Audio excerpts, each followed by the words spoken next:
Here, I know you're gonna dig this. Well, for the second for one, and now they got the man trapped in third and tag him out. And 2nd and 2, handoff goes to McCaffrey up the middle, finds a little room, lot more room, and he's off to the races. Welcome to the In the Zone Sports Talk Radio Network. You're listening to the Just Us Sports Talk Show with your host, Kate Diggs, from Harrisburg, Pennsylvania, the small city with the large heart, and your host, Dana the Hater Clark, from St. Petersburg, Florida. Also co-hosting Murray E. Baskerville from Gotta Be More Careful, Baltimore, Maryland. These are your hosts, bringing you the ultimate in sports news for the ultimate sports fan. Be sure to download the Try 99 TV app on any smart device and subscribe to In the Zone Sports Talk Television. The cost is $4.95 for your support. Now sit back and prepare to get into another episode of the Just Us Sports Talk Show. Here, I know you're gonna dig this. All right. What's going on, everybody? It's Monday, and we are live here in the Zone Sports Talk Radio. Just Us Sports Talk Show. You got your host, K. Dix, and you got my man, Mo Money. Better be careful, Baskerville. Or do you want to go Mo Diddy or Mo? What he said, Mo something. He trying to do something else. If you check him out, Mo Diggity. You need to back that up. See, so he want to do the Mo Diggity thing. Ladies and gentlemen, y'all see he trying to grow them dreads, man. He trying to get those dreads. And one day we're gonna come on show. He gonna be like, "Yeah, man, what's up, man?" He gonna be talking in Jamaican. It's gonna happen. Just give it a minute. I'm telling you, it's gonna happen. Man, we got so much stuff for you tonight. This is crazy.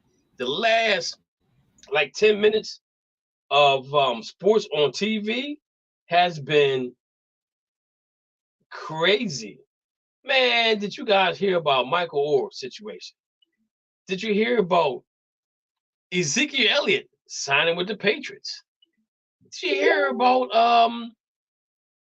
Kyrie Irving chimed in on James Harden's situation? Man, it's a lot to talk about. But first and foremost, Mo Money, better be careful. Mo don't really want to talk about this subject right now. It's kind of sore to him. But I assured him that it's going to be okay, ladies and gentlemen. I assured him that it's going to be okay. I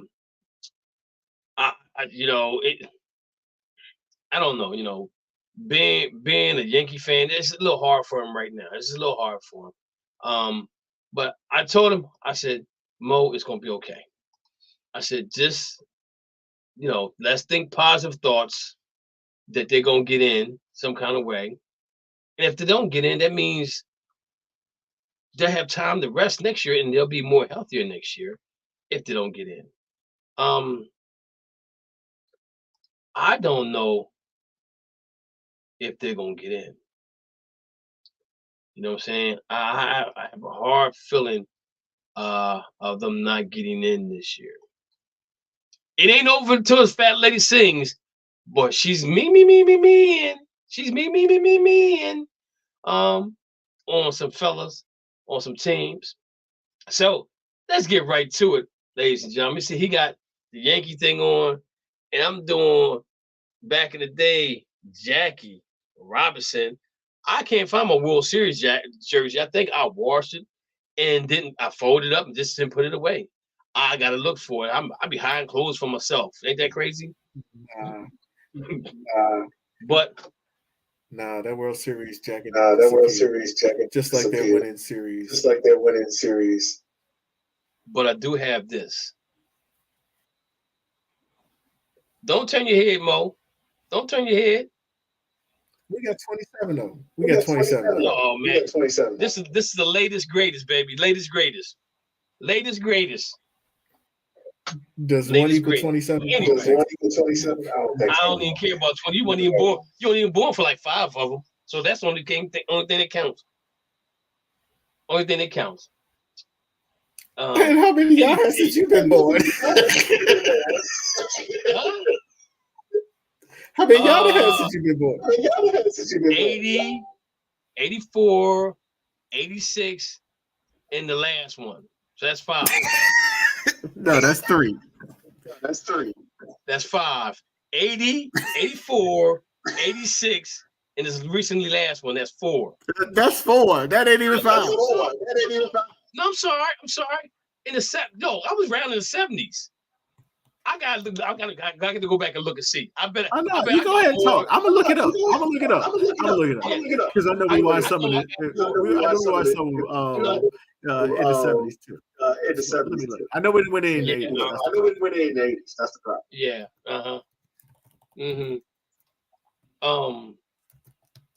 I'm trying to put this chat on silent on my thing because I keep pinging. Sixer fans is just going off right now. They're really upset. So let's go ahead and talk about the MLB standings right now. Baltimore is 3 games above Tampa Bay Rays. They've won 2 games in a row. They're 7-3 in the last 10. Tampa Bay Rays are 3 games out. They're lost 1 game in the final 5 in the last 10. So it's coming down to the wire. The Yankees has really fell down.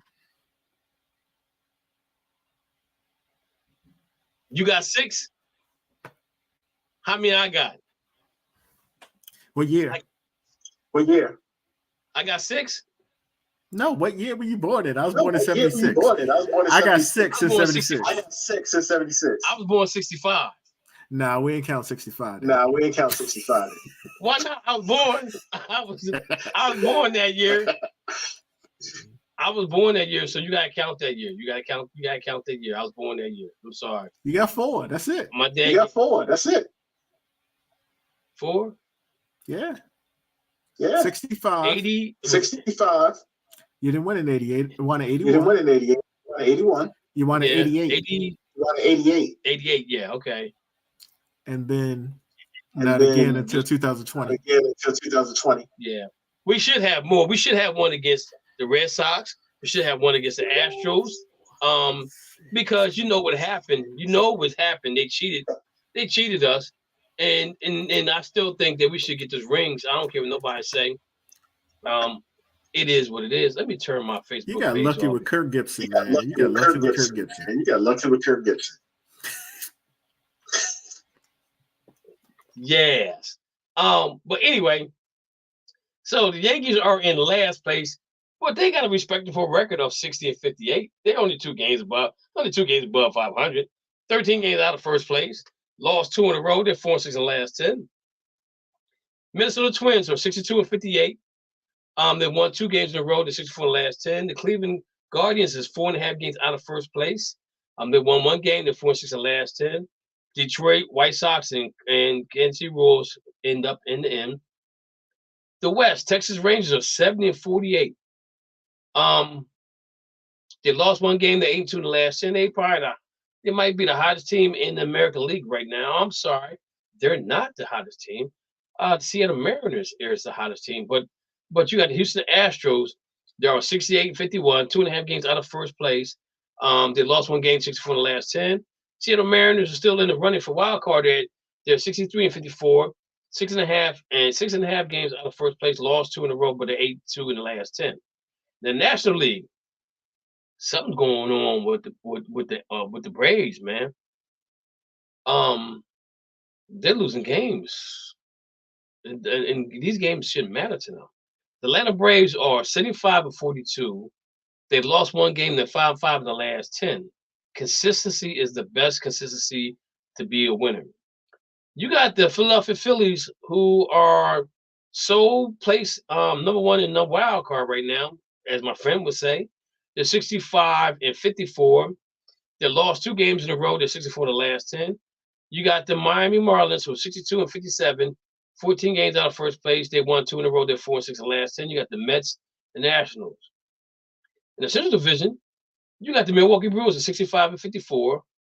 They won 4 games in a row. They're 7-3 in the last 10. You got the surprising Chicago Cubs, Mo, 61-57, 3.5 games out of first place. They lost one game to 64 in the last 10. You got the Reds, 62 and 58. 3.5 games out of first place. They won one game. They're 3-7 in the last 10. Pittsburgh Pirates and the Cardinals dropped off. Mo, I think we're going to see the Pittsburgh Pirates rise to the top next year. I think you're going to see that. I'm really disappointed in the Cardinals, though. I thought the Cardinals would be better than what they are right now. Out west. O'Neal Cruz. O'Neal Cruz is a superstar waiting for the Pirates. Out west, the Los Angeles Dodgers are 71 and 46. And let the Braves fool around and let us catch them. It's going to be some trouble. We're going to be moving some furniture. Like Bernie Mac said, we're going to move some furniture. 71 and 46.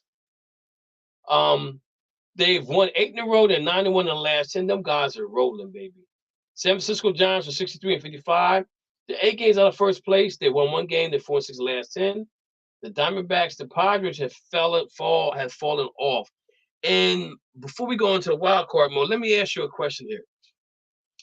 Did you see the Chicago Cubs coming on like they did recently? I mean, they're playing good baseball. I mean, even though they lost one game, I think they won a few in a row. I'm just going to look at the schedule right now as what they did. See where we at here. So they've been winning. They beat up on the Reds. They beat 2 out of the Braves, took 2 for the Braves, took 2 from Blue Jays, and they lost 2 to the Mets. Did you see them coming on like this during the season? No. Did we feel like they had spent money in all the wrong places, and now they're probably trying to put it together? Do you think it's too late for them, or do you think they can make a rebound and maybe get to the wild card? It's all about timing in baseball. It's all about getting hot right at the end of the season. You get hot now, you make it to the playoffs, you got a chance of winning it. That's what I think my team is going to do. That's what I think my team is going to do. We're going to get hot.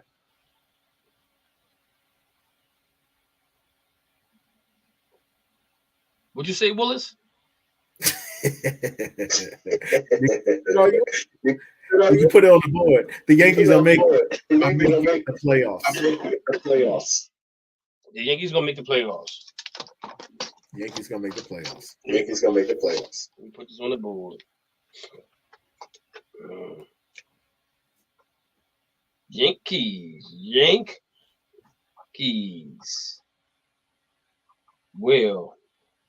make the playoffs. We got 3.5 games out. 3.5 games out right now. Okay, got the Yankees up there. So let's look at the wild card standings. So in the wild card standings, you got the Tampa Bay Rays who are 71 and 49. Who's going to be in? You got the Houston Astros and you got the Toronto Blue Jays are right there, neck and neck to get that second and third spot. You got Seattle's 3 games out of that way, but they're only half a game out of. They're half a game.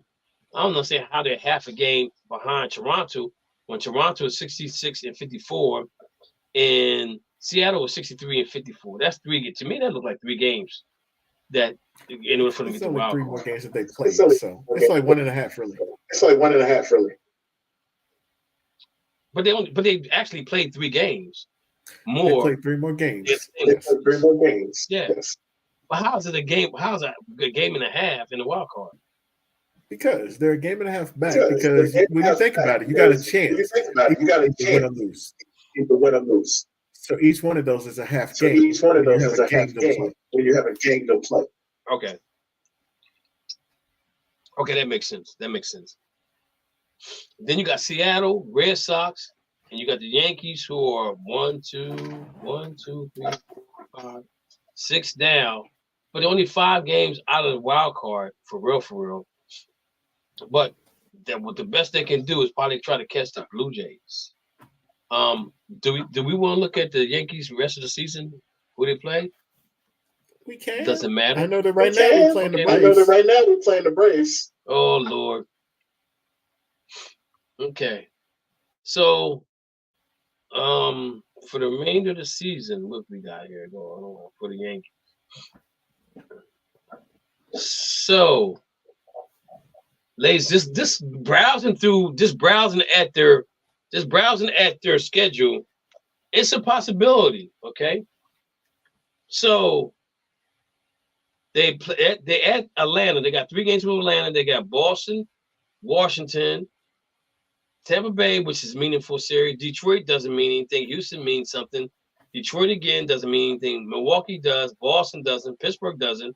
Toronto does. Arizona doesn't. Toronto again. Kansas City. These are this.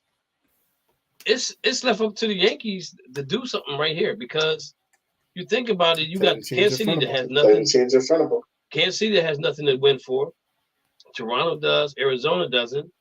Pittsburgh doesn't. Boston doesn't. Arizona does. Arizona's in the hunt.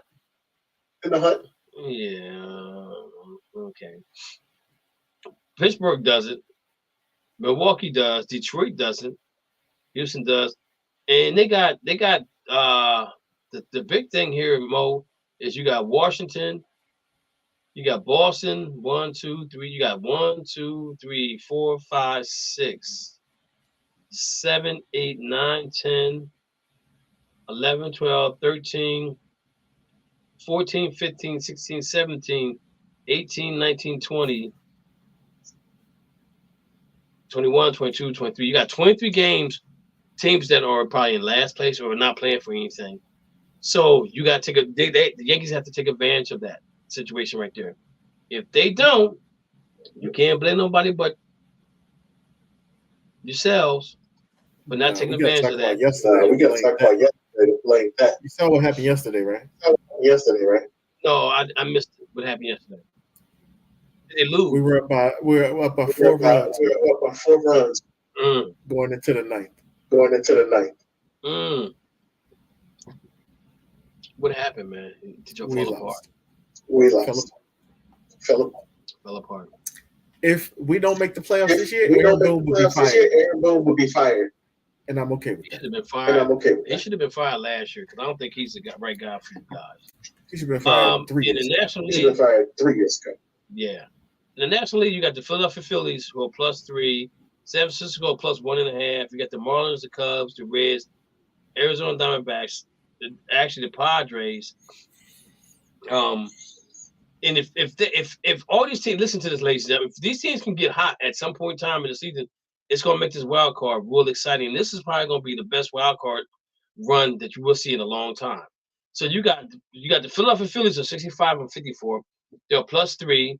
You got the San Francisco Giants are 63 and 55. They're +1.5. You got the Marlins, who are even at 62 and 57. You got the Cubs at 61 and 57. You got the Reds 62 and 58. You got the Diamondbacks, who are 500. You got the Padres, are 5.5. You got the Pittsburgh Pirates, who are 8.5. The Mets 8.5. Nationals 9.5. Cardinals 9.5. And you got the Colorado Rockies at 16. So if somebody were to get hot and somebody were to get cold, this whole thing could change before we get to the end of August, maybe the beginning of September. I think the picture gets clearer in September more so than right now. But this is what's going on. You're getting a lot of meaningful baseball right now with a lot of teams that need to come through the clutch to make it work for them to move on to advance to the wild card. Again, I'm not crazy about the wild card situation. I think that if you're in the wild card, the 2 teams that play the next wild card play that 1 game, and the next wild card game is 1 game. Shouldn't be no 3-game series, because the team that they play, which will be the number 1 seed, will probably be off for like a week. You know what I'm saying? And if it's the Braves already, if the Braves clinches home field, in the last couple of weeks of the season, they're not going to be playing their starters a lot. They're going to play a couple of innings. They're going to send them down, rest them for the playoffs. So they're going to get out of rhythm. You know what I'm saying? And we know in sports, consistency is the best thing for you. You are consistent. You wake up in the morning. You put your socks on a certain way. You do brush your teeth a certain way. It's just a ritual that you do. And when you don't do it, now you got to get yourself mentally prepared to get back into that mode again. And it's kind of hard. It's like losing weight. I mean, like getting in shape. It only takes you 72 hours to get out of shape. That's 3 days. You know what I'm saying? But it's taking you a whole month to get into shape. Excuse me. Got a little sinus thing going on. But that's what's going on with this thing, right? With this baseball thing. So hopefully we're gonna see some good baseball coming up real soon. We was hoping to have Dana on the line today. Don't know where Dana's at. Hopefully get some more callers calling in like they did last week. Last week was a good show. We may get some surprise for somebody to call in. So you got anything else, Mo, you want to talk about in baseball? Oh, I know something else I want to talk about baseball. Why we got it up? Got a guy from Korea. Korea. Where is that? Korea. You know how they say the rich gets richer and the poor stay poor.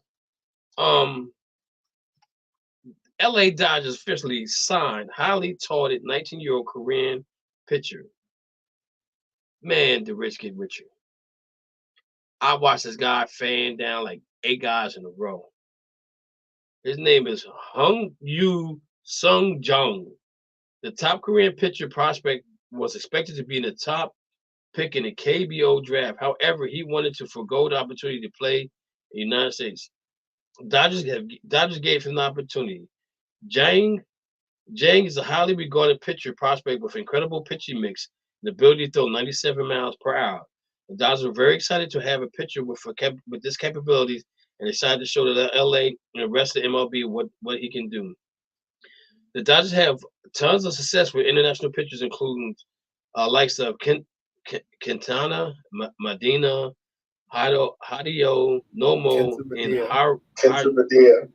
Haru Jinryu, and Julio Urias, and more. Hopefully, Jang can have a similar career to all those guys and turn into the next great star in LA rotation. The weird thing about this, though, Mo, is that nobody heard about this guy. Have you heard about him before? Nope. See what I'm saying? So the Dodgers got sneaky about this thing and put a rabbit out of their hat. So also in baseball, who is your MVP favorite? So in the American League, it's Shohei Ohtani hands down, in my opinion. In the National League, they have Acuna Jr. in front of Nolan, in front of Olsen. I have to disagree with that.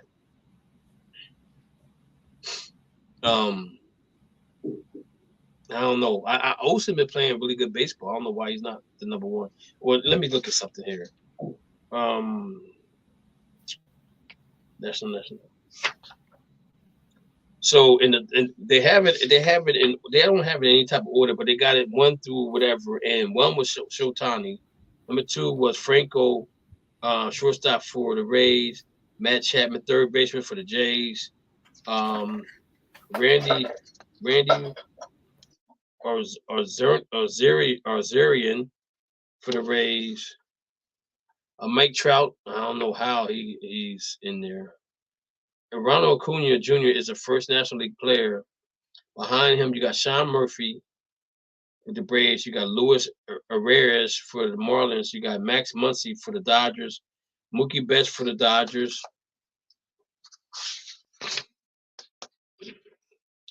Other players they got is Xander P. Alzanos, Matt Olson, Paul Goldschmidt, Brian Reynolds, and a lot of other guys and within this. But isn't Olson playing better baseball than Acuna right now, Mo? When you think? Well, Acuna is doing something. He is doing something. Everybody's on basis.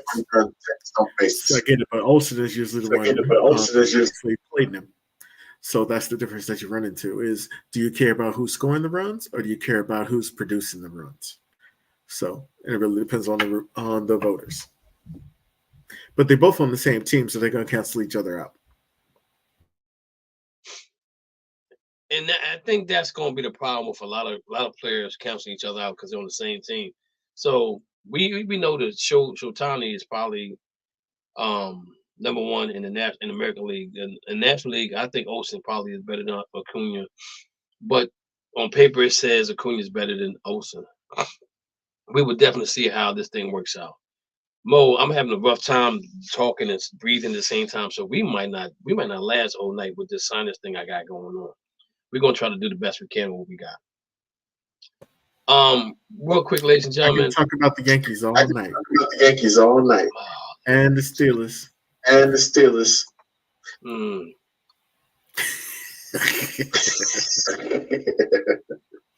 You don't seem really interested. No, not really.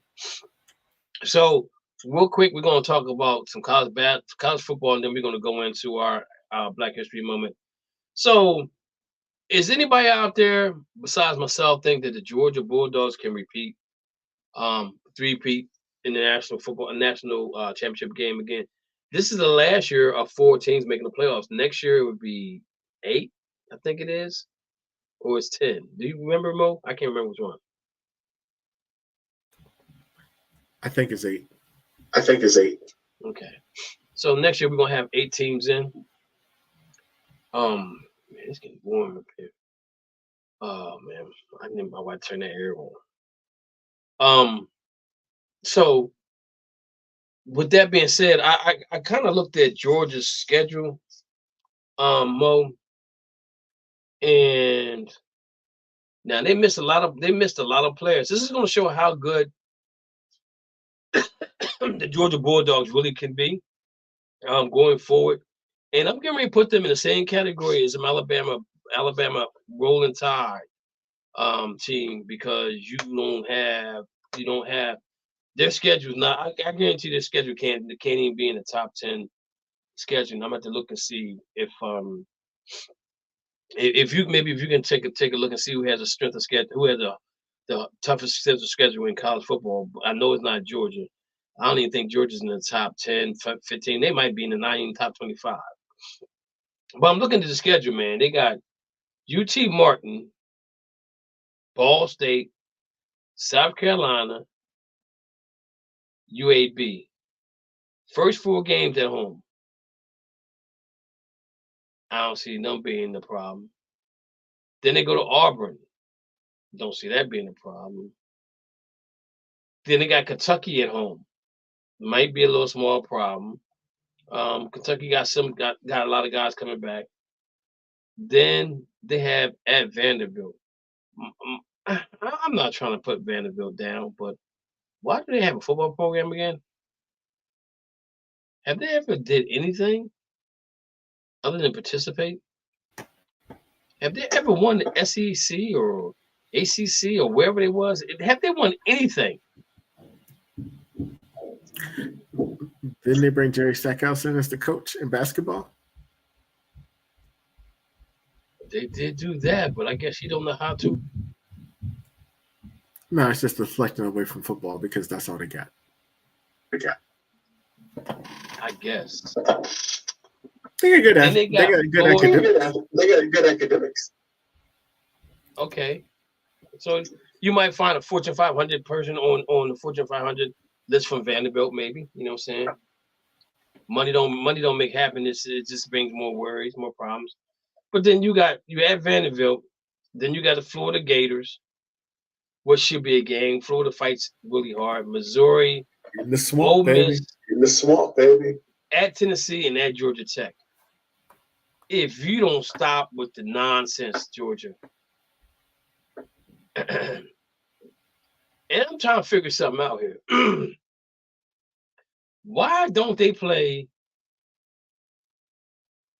other teams in the western part of their conference? They play Florida. They play other teams in their conference. They need to change this up, Mo. Now, at least I can say with the Big Ten, they do mix it up.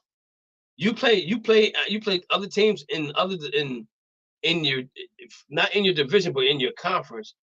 They don't play Alabama, Arkansas, or they play Auburn. They play Auburn. That's it. Woo woo, woo woo. Yay, Auburn.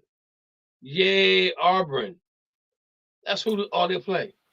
Tennessee should be good. Tennessee should be good in Tennessee. But Tennessee's in their conference. Auburn's in their conference too. Auburn's in their conference too. Auburn's in the West. I mean, they're in their But conference. It's still SEC. I mean, But it's still SEC. Tennessee's in the division. Tennessee's in the division. Auburn's in their conference. So my thing is, get rid of UT, Martin, Ball State, and South Carolina or UAB, and put some real components on it. Put LSU, should be good. Why they gonna put another conference game? Why they gonna put another conference game? Why they gonna put another conference game? Well, because they don't play hit them enough. out. I'm just saying. They had to stay about the need They had to stay about the need to. But let me ask you a question. Who's been running the East in the SEC for the longest time? Alabama. Now, don't even think about. Alabama. Don't even think. No, I'm talking about the East of the SEC. Oh. Florida hasn't been running it. Kentucky hasn't been running it. Missouri hasn't been running it. South Carolina hasn't been running it. Tennessee hasn't been running it. Vanderbilt hasn't been running it. It's been Georgia. Georgia been doing it by default. You know what I'm saying? Because then nobody's in that conference is that good. The problem is that Georgia will get 1 or 2 losses or 3 losses, and that knocks them out of the championship game. I mean, going to the national championship game. And now you look at Alabama. I mean, their conference ain't no better. Arkansas, Auburn, LSU, Mississippi State, Ole Miss, Texas A&M. Man, look, why don't they, if you want to make this thing really fun, Mo, this is what we do. Every 4 years, you flip it. You put everybody in the hat, and who that's in your division. Now you don't know who you got to play. Or you do it by computer. But it's boring. And if you think about, like, and you think about this now, in the East, you have Georgia, who's predicted number 1, Tennessee Volunteers is 12, Alabama's 4, LSU's 5, Ole Miss 22, and Texas A&M is 23. Okay, if you really think about the standings, and I'm gonna go back to Rainey's, and I'm gonna find another team, and I'm gonna go to the Big Ten. Indiana, Maryland, Michigan State, Michigan, Ohio State, Penn State, Rutgers. Penn State knocks off Michigan. Michigan knocks off Penn State. Ohio State knocks off Michigan. 3 teams that probably had 2 to 3 losses consistently every year knock each other out. In the West, Illinois, Iowa, Minnesota, Nebraska, Northwestern, Purdue, and Wisconsin. Northwestern been there for a minute. They're gonna get knocked down because the stuff goes on within their conference. I mean, within their college. So Wisconsin's probably the better team in the West. But how did you get what you got? Michigan State, Michigan, Ohio State, and Penn State all in the same division? Doesn't make sense to me. Flip that thing up, man. Put it in a bowl, mix it up, and come up with something new. Because if they play each other in the championship game,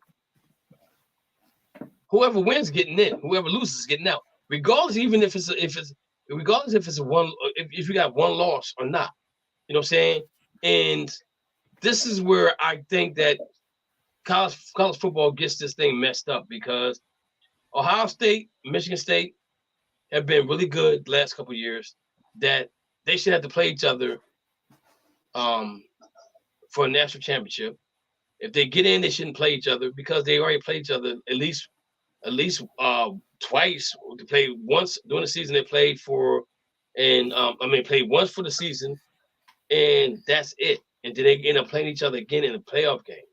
So if you're gonna make it interesting, put one at 1, put another one at 2, or put one at 3, or put one at 4, or something. I mean, just mix it up. Just put it in a bowl and throw it up in the air, and wherever it lands, it sticks. Throw darts at get a map. They take a dart and just throw the dart and say, okay, the next 6 teams going to be in the conference. Wherever the dart gets close to, that's going to be in the conference. Because it don't make sense to me to have Michigan and Ohio State, and I'm not going to include Penn State because I'm a Penn State fan, but Penn State recently have lost two to 3 games. You know what I'm saying? Not saying that they deserve to be in the national championship game because they usually get a bowl game. I mean, New Year's Day bowl game. But the thing about it is, it takes away the thrill of them two of a Big Ten championship game, like SEC. You end up having an NBA championship game with them. You know what I'm saying? It's happened more often than not.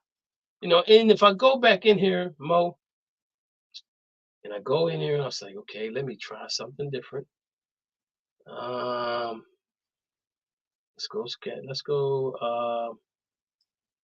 go rankings. And then let's go to let's do North Carolina.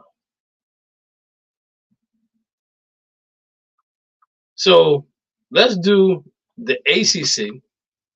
You got Boston College, Clemson, Duke, Florida State, Georgia Tech, Louisville, Miami, NC State. Who's been winning that conference most of the time? And look, they don't even have they just have one big conference, I think, from what it looks like. Let me see. Florida State. Wait a minute, isn't Clemson in there?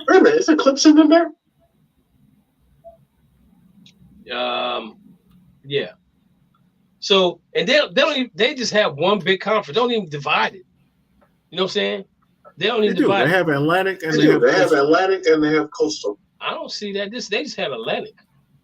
They have Atlantic and Coastal. They have Atlantic and Coastal. I don't see it. They got ACC, Atlantic Coast Conference. They're all in one conference. That's not right. Yeah, you might want to look that up. I'm looking at ESPN. They might have changed it because they ain't taking Stanford and what's the color? Was it Cal? But they say they ain't coming now. Yeah, because the ACC blocked. Them. So the ACC you got Clemson and Florida State. You got Clemson number 9, Florida State number 8, North Carolina 21. Out of that whole group, you only got 3 teams that were ranked in the top 25. And Clemson is probably the most winners team right now. Louisville Cardinals had their turn. Your Wolfpack, they've been sad for a while. Syracuse is up there for just a minute. You know what I'm saying? So again, that's what I'm saying. I mean, it's just no excitement to this no more, man. There's no excitement at all. And what did you find out about the strength of schedule for college? It sucks. It sucks. No, I can't find it. I can't find it. Okay, let me see if I can find it real quick.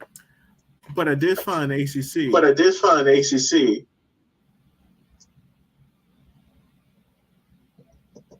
And it does look like they realigned. It doesn't make it system. Mm-hmm. I told you. It did say that the expansion that they were planning on going to 12 And I think that could have been why they realigned. But it used to be an Atlantic Conference and a Coastal Conference. So I don't know what's going on. Okay, so right now I'm looking at NCAA football. That football season says strength of schedule, rankings, and ratings. Okay. For the season of 2023-24. Oh, what did I do? Let me go back. Yeah, I did something there it wrong. is. Yeah, there it is. Let me go back. Okay, so this is I found it. Okay. I found it. The Atlantic has Syracuse. Florida State, NC State, Wake Is that for Forest, basketball? Boston Wake College, Forest, Boston College, football, football, Clemson, and Louisville. Clemson, and Louisville. So why do ESPN got it? The ESPN don't have it like that. I don't know. That's ESPN. I don't know. That's ESPN is falling off. You know ESPN is They falling probably off. fired the person that They updates stuff. fired the person that updates stuff. Oh Lord. ACC Coastal has Georgia Tech, ACC Coastal UNC, has Georgia Tech, UNC, Virginia Tech, Miami, Virginia Tech, Pittsburgh, Miami, and Duke. Pittsburgh, and Duke. Dalvin Cook signs with the New York Jets for $8.6 million. Glad I didn't have my fantasy team. Glad I didn't have my fantasy Glad I team. didn't keep pretty Saul. Glad I didn't keep pretty Saul. Here you go, ladies and gentlemen. So I'm looking at.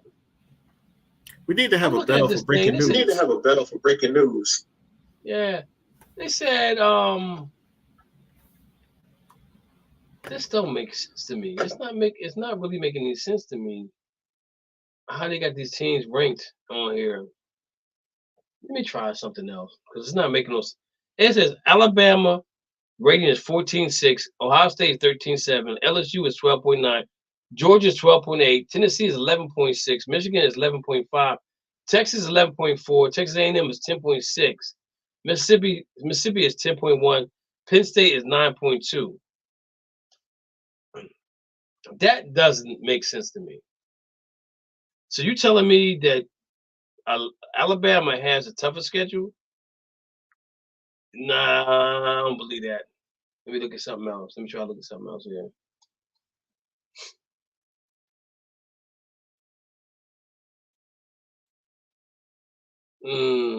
Nope, that's not what I want to see either.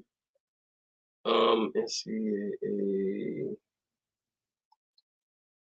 Let's see what this says here. Okay, here it is. This is better than what I thought it was.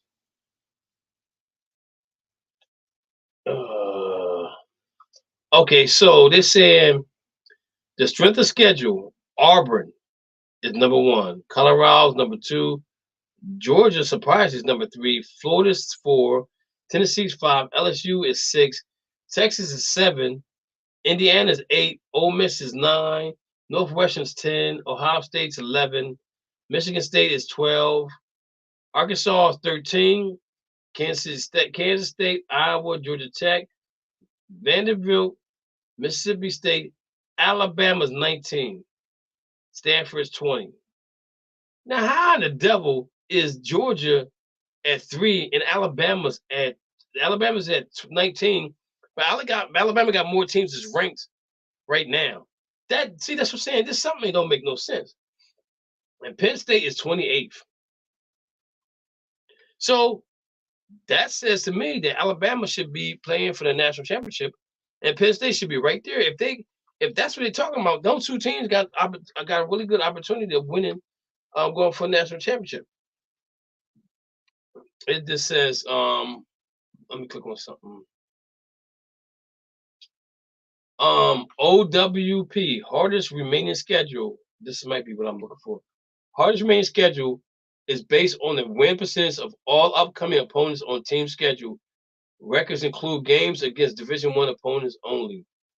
So Mexico State is 1. San Jose State, Air Force, Akron, Alabama is 3. They got this in alphabetical order. I give up. I give up. But anyway, one more thing before we go to our Black History moment.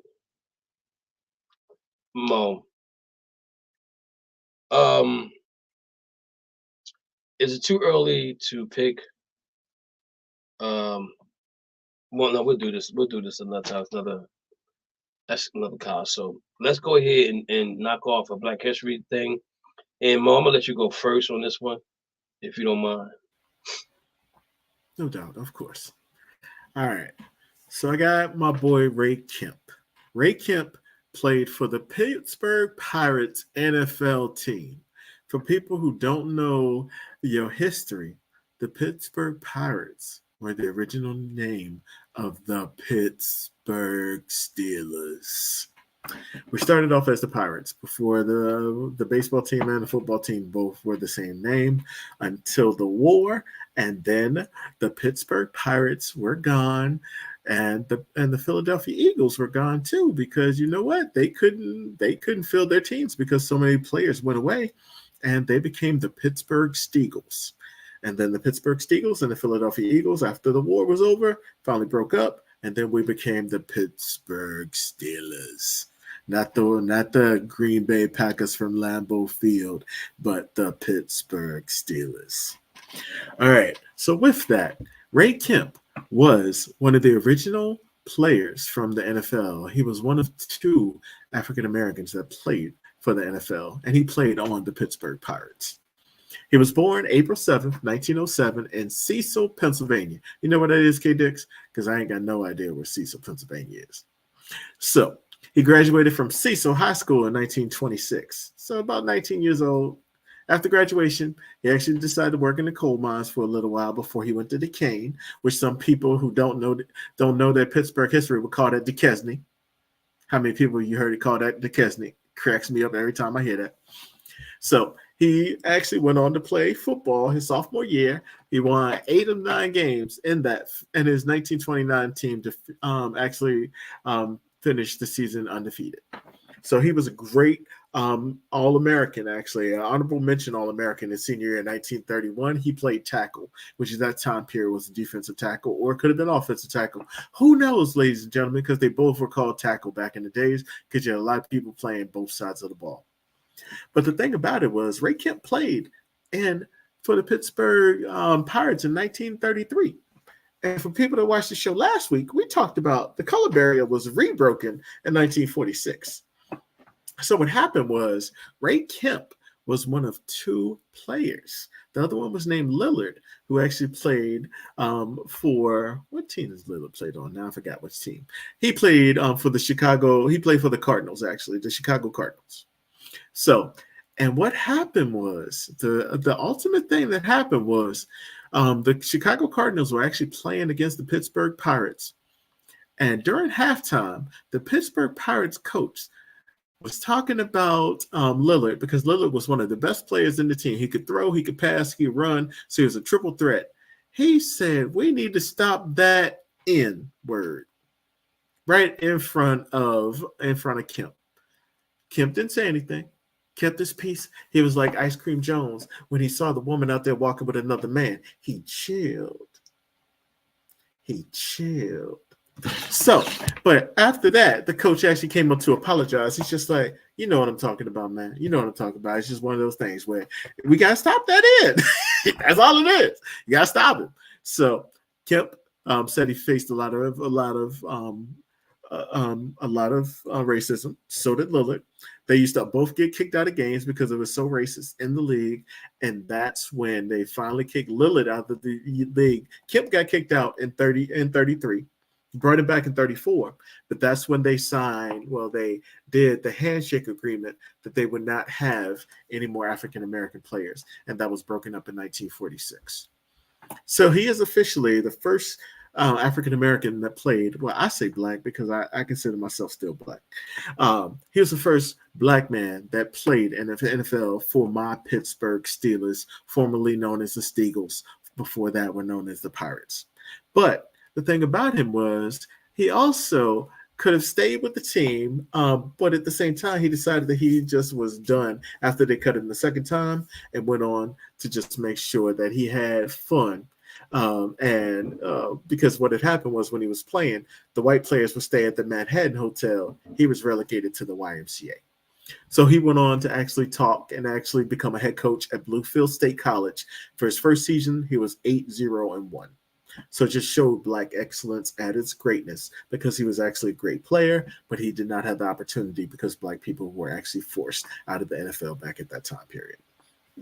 So we talk about the color barrier with Jackie Robinson being broken, but you already had African Americans in the league before that. So just re-educating guys that we keep talking about Jackie Robinson integrated sports. Nah, we were in sports before and they took us out.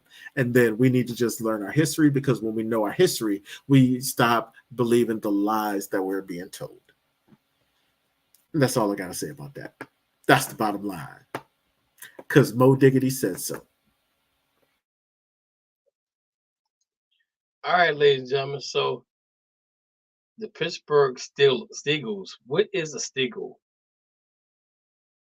Oh, Mo, can you tell us what a Steagle is?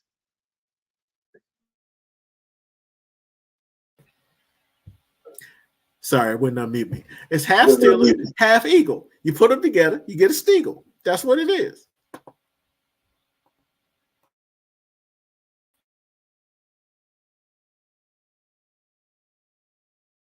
I guess that was a camera drop.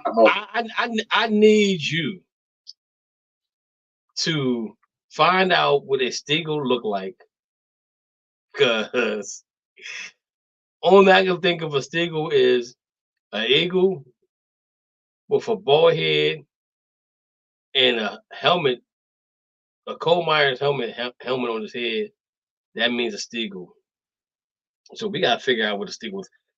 I didn't get to that part of my book yet. Hopefully, I get to that part where I know what a Steagle is, because I'm definitely gonna look it up after the show what a Steagle is, because I have no clue. Don't get me the line about a Steagle. I'm not even going to just. Ooh, man. I don't know. I don't know about the Steagle. I really don't know. It's really ugly. It's really ugly. I'm gonna post it on the end zone page. All right. We can't post it here, but I don't know how to do that kind of stuff. I'm not tech savvy like that either. Let me see something. Oh, that's not it. Oh, okay, that might be it. Where you can add an item. Okay.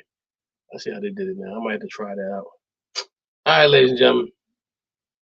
I'm going to talk about Daisy Gatson Bates. Daisy Gatson Bates, 1914 to 1999. So she's been around for a long time. She helped the Little Rock Nine integrate at high school.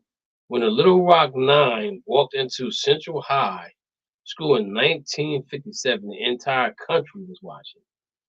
If you had a black and white television, you was watching. If you had a radio, you was listening. If you was there, you saw it in color.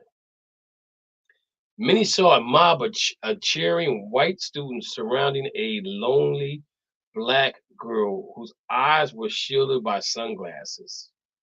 A photo of that moment became one of the most iconic images of the civil rights movement. What Americans didn't see, though, was the woman who organized those black students, Daisy Gaston Bates. When president of Arkansas, NAACP Bates planned the strategy for desegregating in the state. She selected the 9 students, driving them to high school, protecting them from the crowds. After President Eisenhower interviewed the students were allowed to enroll, a major victory was desegregation efforts across the South, and that's the only part of Bates' legacy. She was born in a tiny town in southern Arkansas. Her childhood was marred by tragedy when her mother was sexually assaulted and killed by 3 white men. Her father later abandoned her, leaving young Daisy to be raised by family friends. As an adult, Bates moved with her husband to Little Rock, where she found their own newspaper, the Arkansas State Press, which covered the civil rights movement. She eventually helped plan the NAACP strategy for desegregating schools, leading to her involvement with the Little Rock Nine.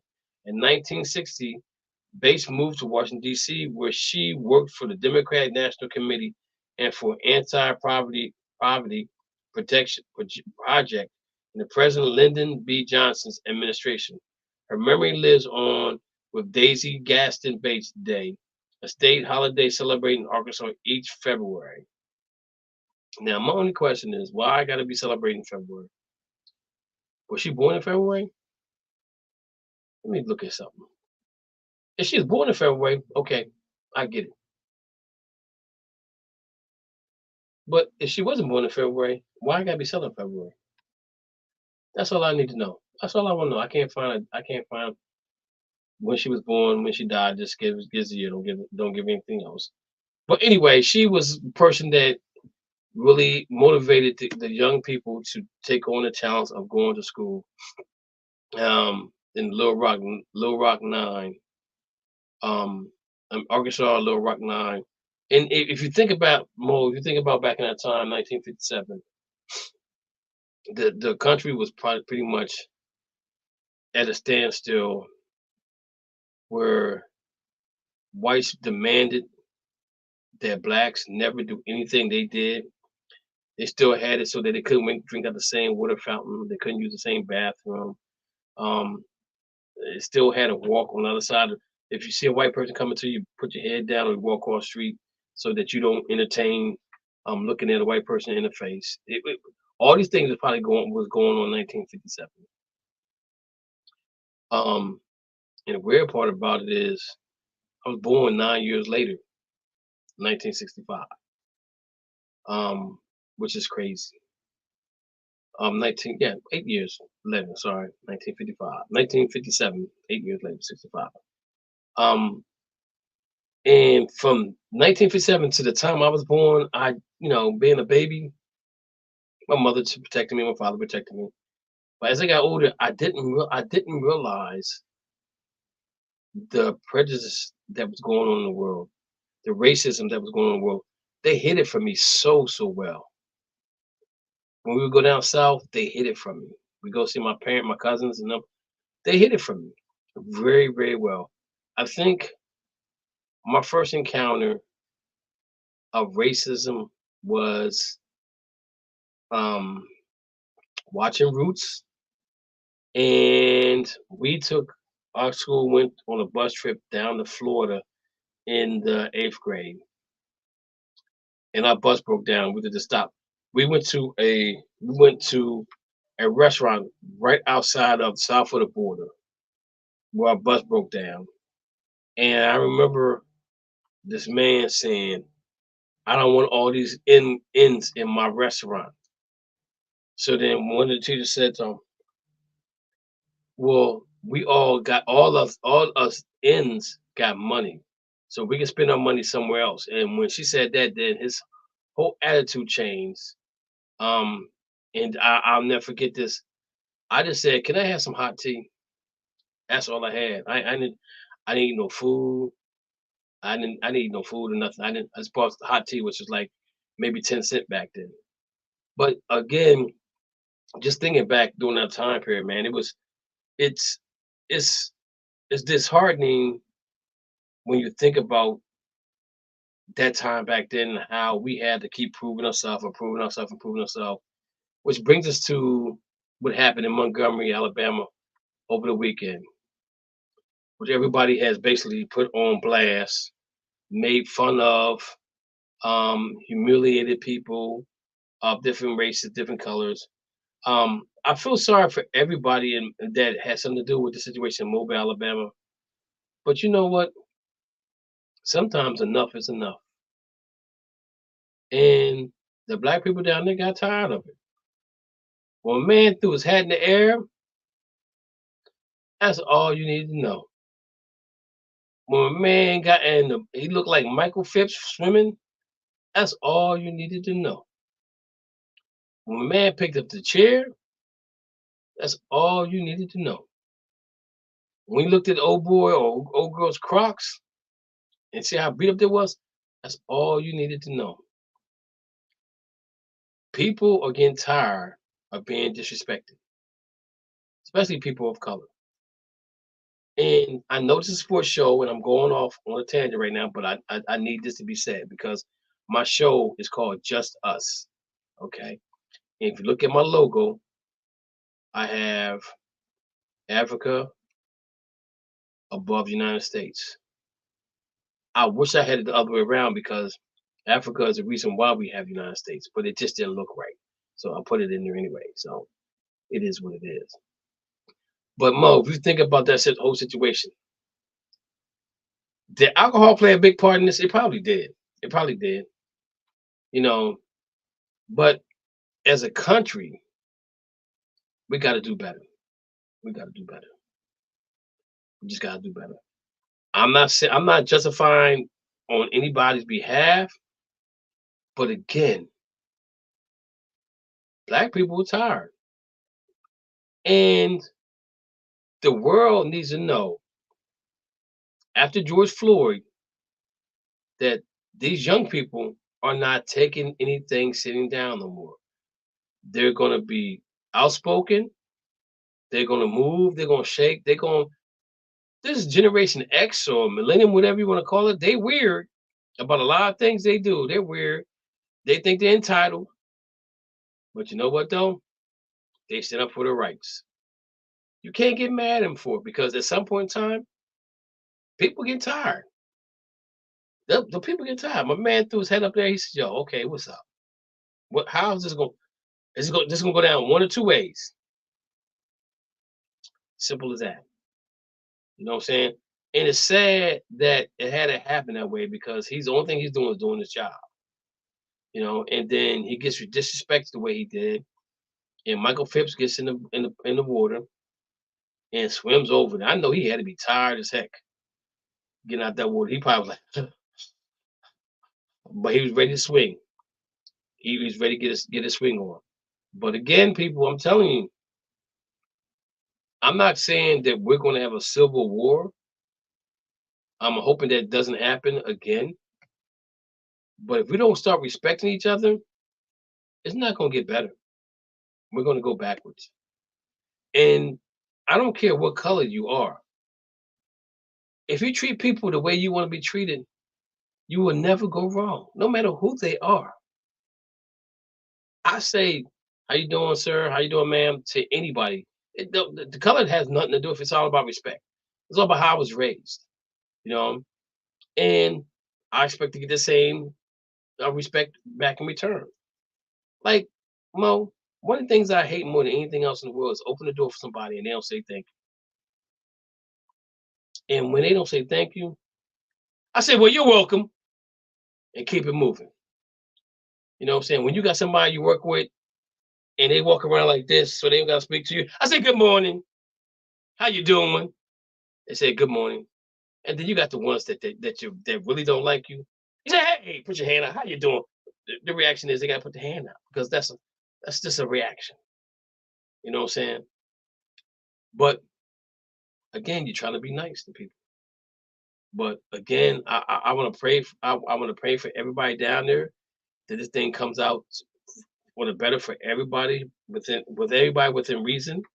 But I'm telling you, world, United States of America, people are getting tired of being treated a certain way, and nobody is more privileged than nobody.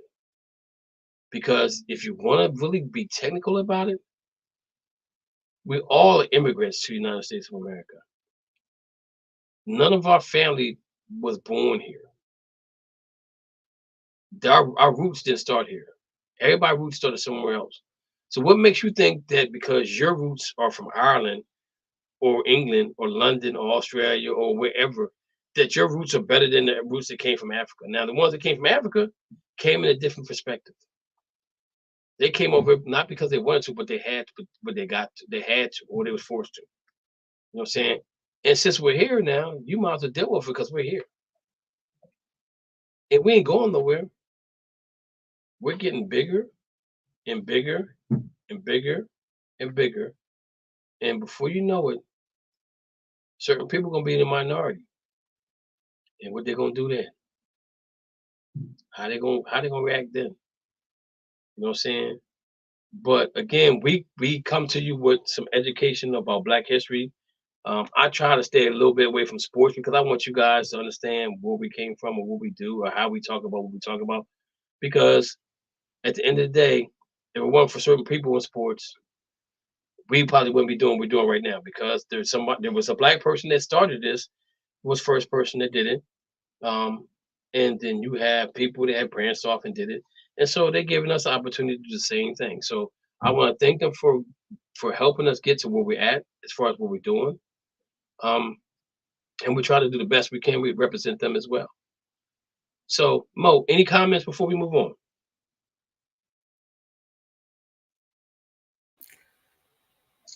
Only thing I gotta say is when dude threw up his hat, I was just like, it's on and popping like popcorn. Because he was just like, enough is enough. And I'm just gonna throw this hat and you're gonna either come and get it or you're gonna catch that hat. Because it was just like straight like, yo, I'm done. I'm done, son. That's exactly what it looked like. I'm done, son. And when he swung, and then when the other people started, when they swung on him, and then you heard the people on the boat talking about somebody help that man, and you saw people coming. All I could think about was because I saw a picture. First of all, I saw like them being surrounded by black people at first. Then I saw the video. All I could think about was the Matrix. I could think about more when the guy said more, when he just kept trying to be Neo, more, when all these Andersons come out from everywhere against Neo, and Neo just finally just all the way up and gets away from them all. That's all I could think about is they didn't know what they were in what was going to happen to them. Especially when I saw the woman get knocked in the water. I felt bad for her, but she was fighting anyway. She deserved it. So, and when dude brought out the chant, that was just the climax. It was just like, yo, I'm done, son. Because if you notice, the dude in the blue shirt had already done the stomp, like the Ronnie Garvin stomp back in the days. All our wrestling fans that used to watch Ric Flair versus Ronnie Garvin, he did the Ronnie Garvin stomp on him. I thought he was going to drop the elbow next, do the people's elbow, kick the foot over. It was a lot of wrestling that was going on. You could tell people ain't been in a fight because they've been watching wrestling too much. It was funny to me. It was funny, but at the same time, it was so much emotion that was there on that day on both sides. People were angry and people weren't taking it. It didn't go the way it always goes, though. The people they were looking for were the people who actually were in the wrong, not the people who were always right before, but it's people who were in the wrong because they were parked where they weren't supposed to park, but they have always parked because they were always right. They're not right anymore. You look at the police chief. He ain't that same police chief that you used to have. He don't look the same because now people are voting and people are putting people in positions to make sure that they actually have a chance when they get held by the system or when the system has to step in. Now there's an opportunity. It's a lot different now. We're getting to almost a total. I'm not saying it's ever going to be fair because until you at the top, you ain't fair. And president is not the top. People don't need to realize that president, vice president, that ain't at the top. They have only the power that we give them. The people that have the true power are the people with the money. And the people with money are the ones that control everything. And that's why it doesn't matter how great of a basketball player you are if you're not owning the team, because the team owner is the one that has all the money. So I'm just telling you guys, we got to own stuff. We got to come together as a people. When we do that, they're going to try and break us down like they did Black Wall Street. We don't let them break us down because we actually stop being crabs in a bucket and we actually start being people helping each other, building a community, building everything together and being together. And I'm not saying that just has to be black people. I'm talking about all people. When the people who are tired of this nonsense of racism and all these people thinking that we're being held apart because of our color, because that's nothing but a social construct. It's not about color, people. It's only one color that matters in this world, and it's green. It's all green. When we start realizing that green controls everything, it's not about they want to separate us in the bottom level from the middle class and the poor. The poor always get poorer, like we started the show about. The poor get poorer, the rich get richer. Middle class is always going to be middle class until you realize what it's going to take to break up the rich. And once we do that, everybody has an opportunity to succeed. That's all it is. Because rich want to just keep getting richer. That's why they're going to keep us fighting against each other. And I guess I guess that was like a soapbox moment. I'm sorry. I just had to get it out. I ain't mad at you, bro. I ain't mad at you at all. So we got at least 2 people watching us. If you got an opportunity to call in, give us a call at 512-543-4662. Let's talk some sports with you and you and you. All right, next up. Mo. Ezekiel Elliott is now a New England Patriot. Boo. Shazam Shazam. Wow. He went from the team I hated the worst to the team I hate the second worst. He got $6 million plus some bonus money coming to him. I didn't see this coming. I really didn't. I felt that he's going to end up going back to the Dallas Cowboys because they really going to need a running back. Now Dallas is going to be poo-poo for Nunu because as we were doing the air, Dalvin Cook signs with the New York Jets. That bumps him up a little bit more. Man, I'm so excited to see how this thing pans out for the New York Jets. You got Aaron freaking Rodgers. He got an offense built around him with Dalvin Cook in the backfield. They got a good defense. They in a division where it was all Buffalo. Now you got question mark. Then you got the Miami Dolphins who got a question mark at quarterback. If he can stay healthy, they got wide receivers for days. They got a decent defense. Now you got the Jets who had a good defense, couldn't have a good quarterback. Now they went out and got Aaron freaking Rodgers and Dalvin Cook in the backfield. Jets fans, if you ain't happy right now, this gotta be the happiest time of your life. If those ain't been around with Joe Namath was the quarterback, you're getting a feel for it right now. You're getting a feel for it. Now, can you guys beat the Kansas City Chiefs? Is the question. That's the question mark. If it comes down to it, can Aaron freaking Rodgers get it done? I don't know, but it's gonna be some fun. But Ezekiel Elliott is now New England Patriot. Became a surprise to me today. Mo, comments on those two signings? How you think they're gonna do? I don't care about Zeke, whatever he does. Don't care about Zeke, whatever he does. Don't really matter. With Dalvin Cook to the Jets, with a healthy Breece Hall, you could play both of them together because you could split out one and like in the you could put both of them in the backfield around Aaron Rodgers. The biggest concern I have about the Jets is the offensive line, especially because we stole their left tackle. We moved up to take Broderick Jones. So the problem is going to be keeping Aaron Rodgers upright. So, but if you run in two running backs, if Breece Hall is healthy, I think he might be better than Dalvin Cook, just to say because he's stronger. He's just as fast. That boy's a beast. I was looking forward to drafting him in my second round. Now I got to reevaluate because now you don't know how it's going to go with him and Dalvin Cook in the backfield. I feel bad for people that have done the fantasy draft and got Breece Hall. They're like, oh, come on, man. That's what happens when you draft fantasy early. You'll find out next year when I have my fantasy show. Next year is coming.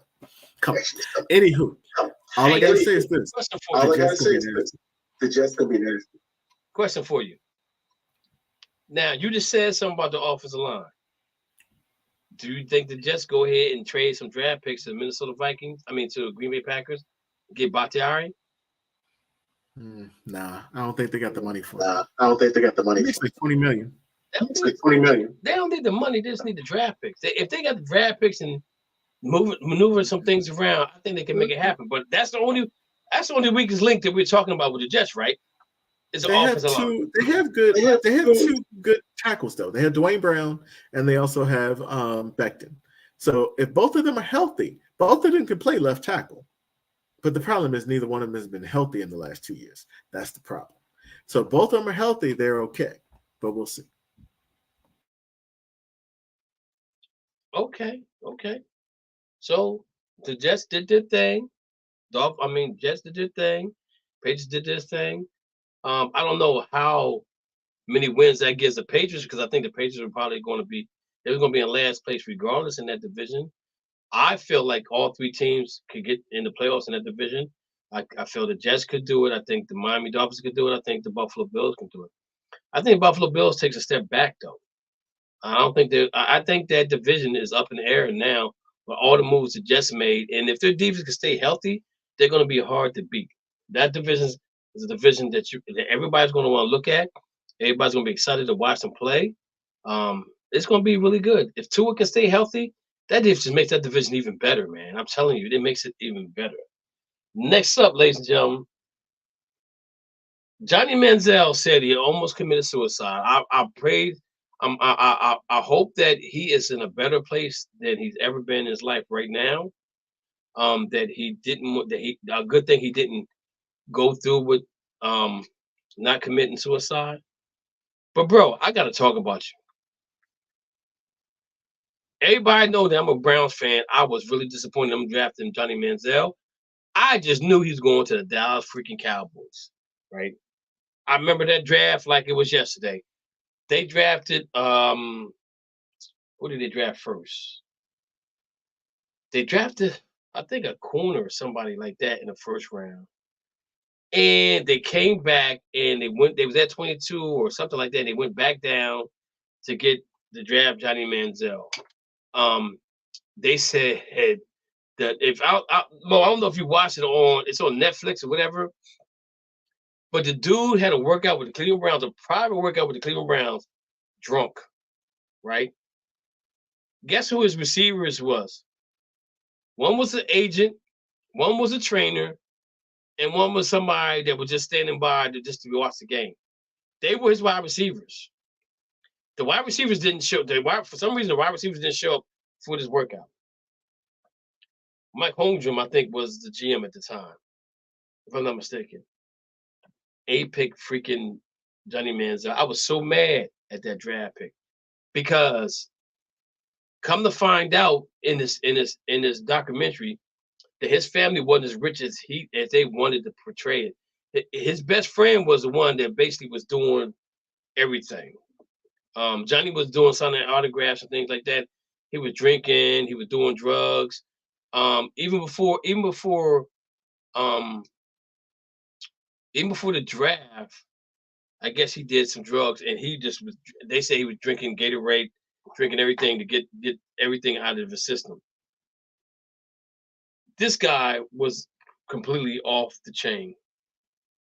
And watching this documentary made me feel sorry for him, but he kind of put himself in that same situation.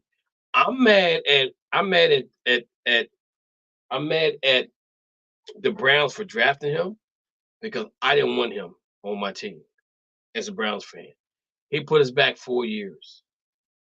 And he said he never, ever took a look at the playbook the whole time he was in Cleveland. Never, ever. And the fans were so happy they drafted him. And I'm telling you the whole scenario, Mo. I was laying in my bed, just chilling. Draft went on. The Browns drafted whoever they drafted. I fell asleep. I woke up and heard the Dallas Cowboys next up. They said Dallas is on the board. Dallas is on the board. I was like, okay. They drafted Zach Martin, who they just gave Zach Martin a huge contract again. They drafted him. I said, oh, good googly goo. And the Browns traded down. I said, oh, good googly goo, don't do it to me. Next up, Cleveland Browns. For the 22 selection, they picked Johnny Manziel from Texas A&M. So desperate. I was so depressed. I was like, yo, I just want to punch my dad in the face for being a Browns fan at that time. That's how mad I was. And we already know what the history was with Johnny Manziel as a Cleveland Brown. But I remember my cousin coming on the show and he got mad at me because I told him that Johnny Manziel was going to be a bust. And Johnny Manziel was a bust. He didn't love football. He just loved the life of being a football star. He even said in the documentary that football wasn't football in Cleveland for him.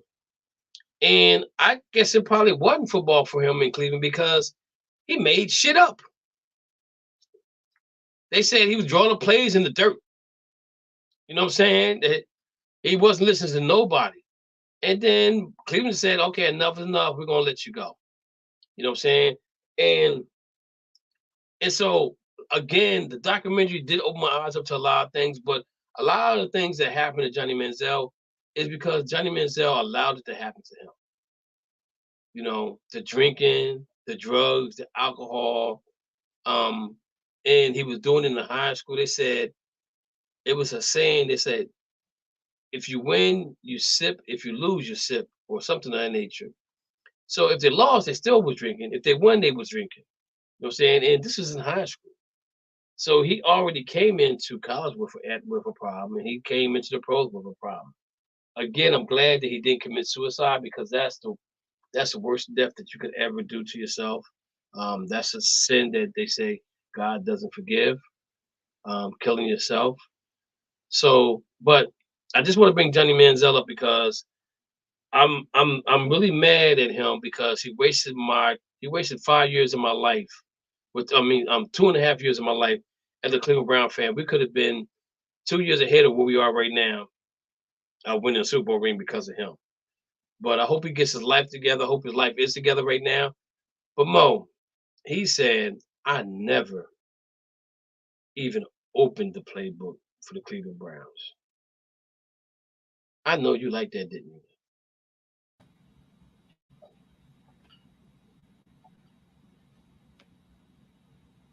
Didn't really care. You know why? Because it was the most Cleveland Brown thing they did when they drafted Johnny Manziel. Just like they had drafted the other quarterback from Notre Dame. Don't remember his name either. You guys went through so many quarterbacks. Ben Roethlisberger had a better combined record against all your quarterbacks in your own stadium. I'm sorry. Big Ben owned your stadium. It's just, you can be mad all you want to. You know it's true. Big Ben should have been drafted by y'all. Miami, Ohio. He was from Miami, Ohio. And y'all let Big Ben come to Pittsburgh. And he won us 2 Super Bowls. He won to 3. He won 2 from Miami, Ohio. And he wanted to play for the Browns. And y'all didn't draft him. He wanted to play for the Browns. But I love you too, brother. Mwah! Right back at you. Because you know what? That's why you will always be the Browns.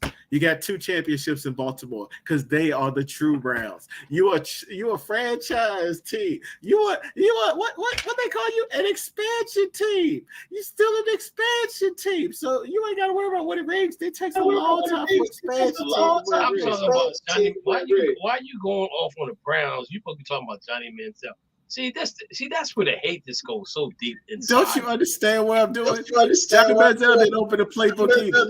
I ain't going by the playbook because it ain't no playbook. It don't matter. I'm going off kilter because that's what Johnny Manziel is good at. He makes up his own play. He does what he wants. And what does he do? What does he do? He was the first person to talk about where the money reside. Where the money reside. Remember when he did this with the money? He was the first person. He should actually get that dude and make sure he pay him for that. Because Johnny Manziel was always about the money. Always about the money. He didn't care about anything else. That's all he cared about. And drinking. He loved to drink. We all know he loved to drink. So, but the worst thing about your Browns is you are the Browns. How would you call yourself the Browns? When people think about Brown, they don't think about UPS. They think about a toilet. That's what they think about.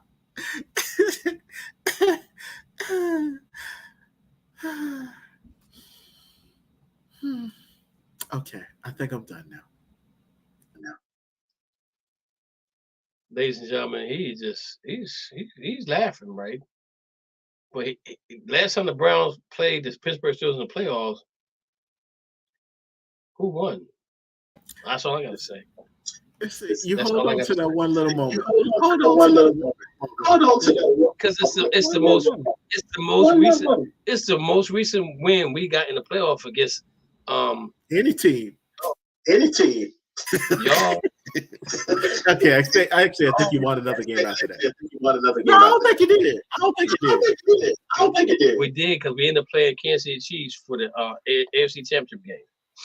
Yeah, I thought y'all won another game. Yeah, I thought y'all won another game. Y'all should have won that one.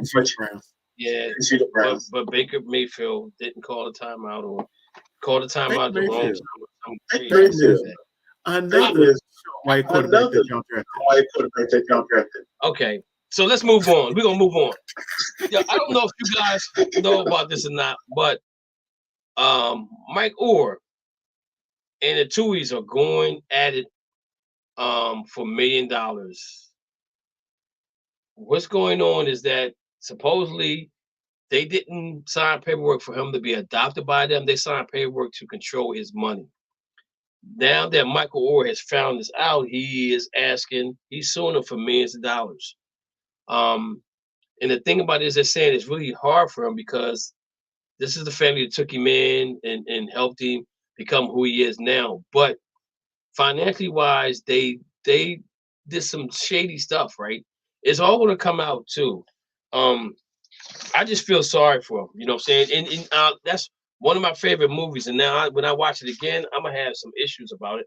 And I'm going to really think about if Susan was it Suzanne or whatever whatever the mom name was, and she really was trying to talk him into going to Ole Miss. So this is what we got right here. It says Michael Fletcher, a senior writer for ESPN Enterprise Investigation Team. Before that, he wrote the ESPN Undefeated Focus on Politics, Criminal Justice, and Social Issues. He spent 21 years as a Washington Post, where his beats included national economy, the White House, and race relationships. Retired NFL star Michael Orr, who supposed adoption out of the grinding poverty of wealth white family, was immortalized in the 2009 movie The Blind Side. Petition on the Tennessee court Monday with allegations that a central element of the story was lied content by the family to enrich itself at his expense. The 14-page petition filed in Shelby County, Tennessee probate court alleges that Sean and Leanne Tuohy, who took Orr into their home as a high school student, never adopted him. Instead, less than 3 months after Orr turned 18 in 2004, the petition says the couple tricked him into signing a document making him controversies, which gave him legal authority to make business deals in his name. Which I don't understand what type of business deal they was making, because they didn't know it was going to be a movie. They didn't know that his opportunity was going to go, that he was going to go to the pros, unless Ole Miss knew something about Michael Orr that nobody else knew about him getting drafted into the pros. The 14-page petition filed by one of my pictures fell. Oh shucks. Which picture was that? Wait a minute. Which picture was that? My Tiny Nate Archibald picture. Tiny? I got. Oh, okay. I thought it was a Browns picture.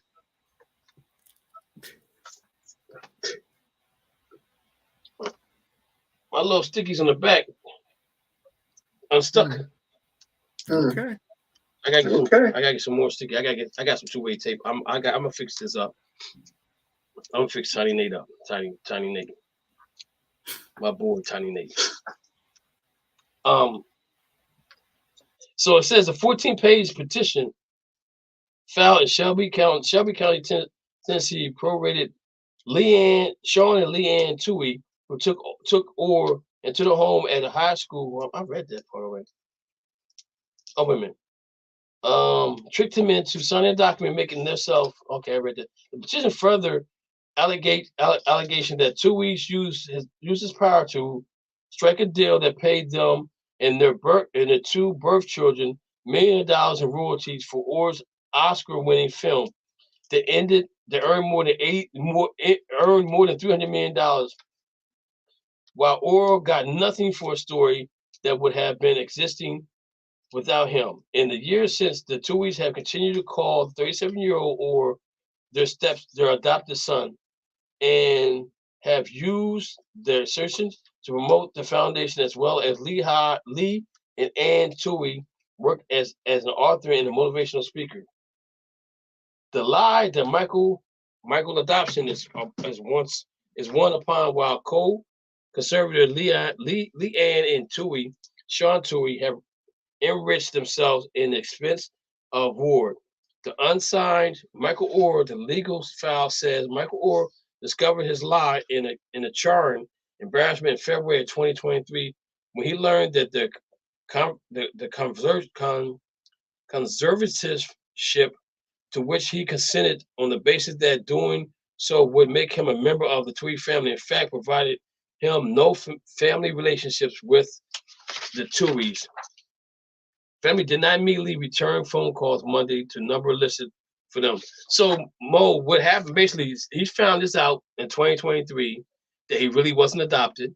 The paperwork that he signed had something to do with royalties and things of that nature. Now, my thing is, who was Michael Orr's agent didn't even question if he got paid any money from that movie. The movie made over $300 million. And that movie gets played, I know it's on TV at least 3 times a week on somebody's channel. So they get royalties from that. So my question is, somebody need to question his agent as well. How do you allow your player not to know about that type of money being handed out for you?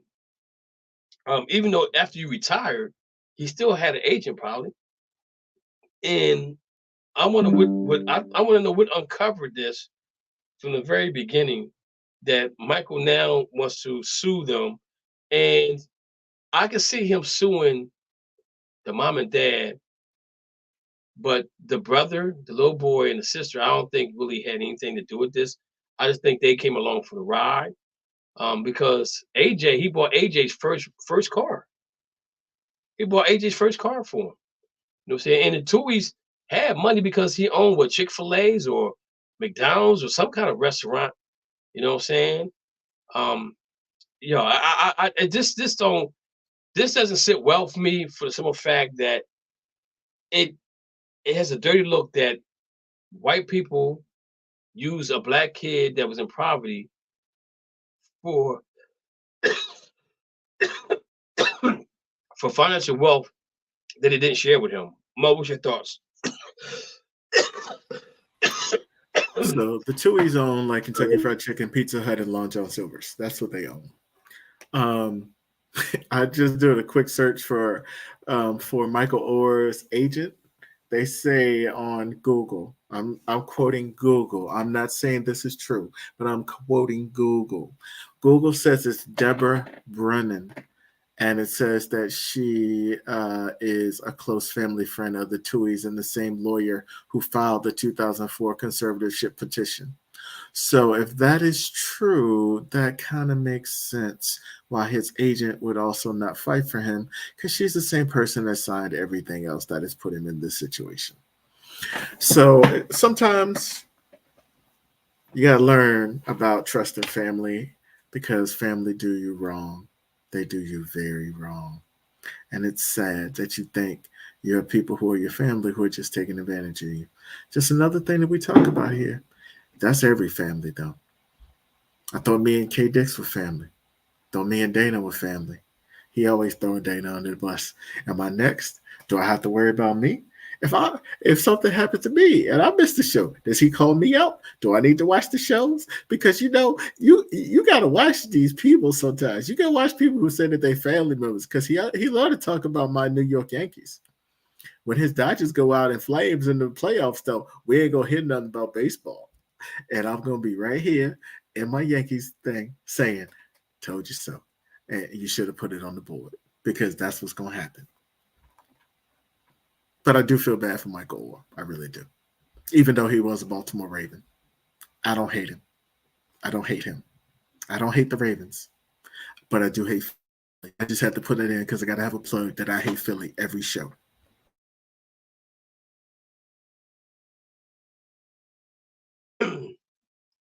All right, ladies and gentlemen. Yo, give me 1 second. Mo, go ahead and keep talking. I gotta. Okay. So we can go back and talk about some boxing here because my boy K Dix need a minute for a minute here. So for the people who did not watch, my boy Bud Crawford put it down against Errol Spence. For people who did not think that Bud Crawford is not the biggest star in boxing, Bud Crawford has been the number one rated pound for pound boxer for the last 2 years. Bud is amazing. And for people who thought that Errol Spence was going to win, you were wrong. That's all it is. You were wrong. And I love saying this because I'm a huge boxing fan and I love to see what he did to Errol Spence. But on that note, we're going to talk about another thing. We're going to talk about people playing injured because I don't think Errol Spence was healthy. I ain't never seen Errol Spence come out with hair like that. I know he was representing Texas and he was trying to be cool and all. He had his body looked good. It looked like he was right, but you got to think about it. There were a couple of people that talked about that he had some head injuries from car accidents. He looked like when he got hit in the second round that he was not healthy. That's a big problem, especially when you get hit in the head. We talk about football players all the time getting hit in the head, getting concussions. We don't talk about boxers. We don't talk about getting knocked out. Like Roy Jones ain't ever been the same since Antonio Tarver knocked him out the first time. Roy was killing everybody until then. And it's something about when you get hit, you just lose it. I'm afraid for Errol Spence going forward. I got to be honest for you. If they have another fight with Bud, I don't think it should happen because I worry about things like that. So people need to realize that the day and age of people playing through injuries in any sport is over because it's bigger now. People are dying. We had a kid who died from playing basketball the other day, a high schooler. Man, there are things more important than sports. There are things more important than your favorite team.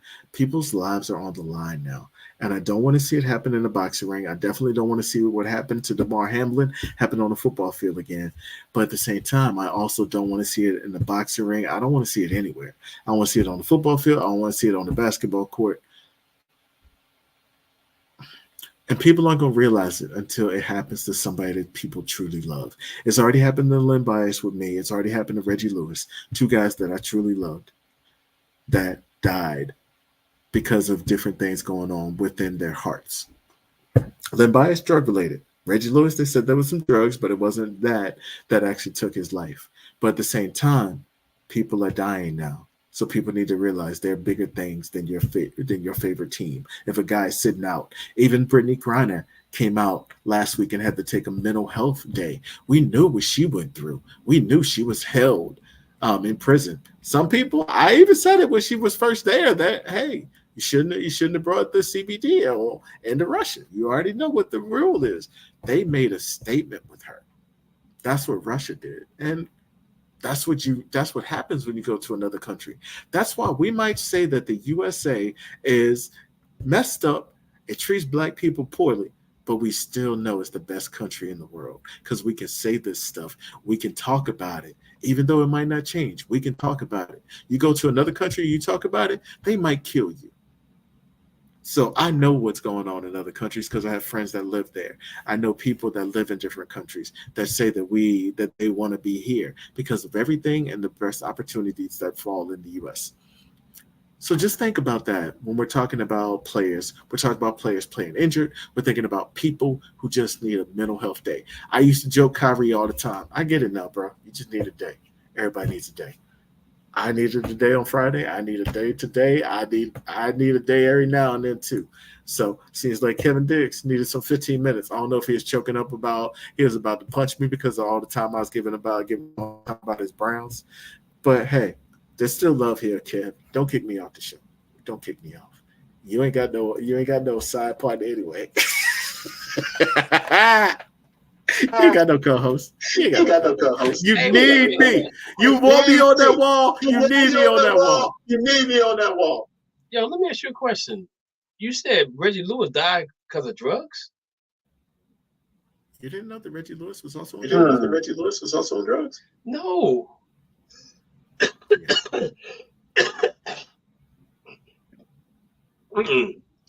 Yeah. Yeah. What was he on? That's what caused some of his heart problems.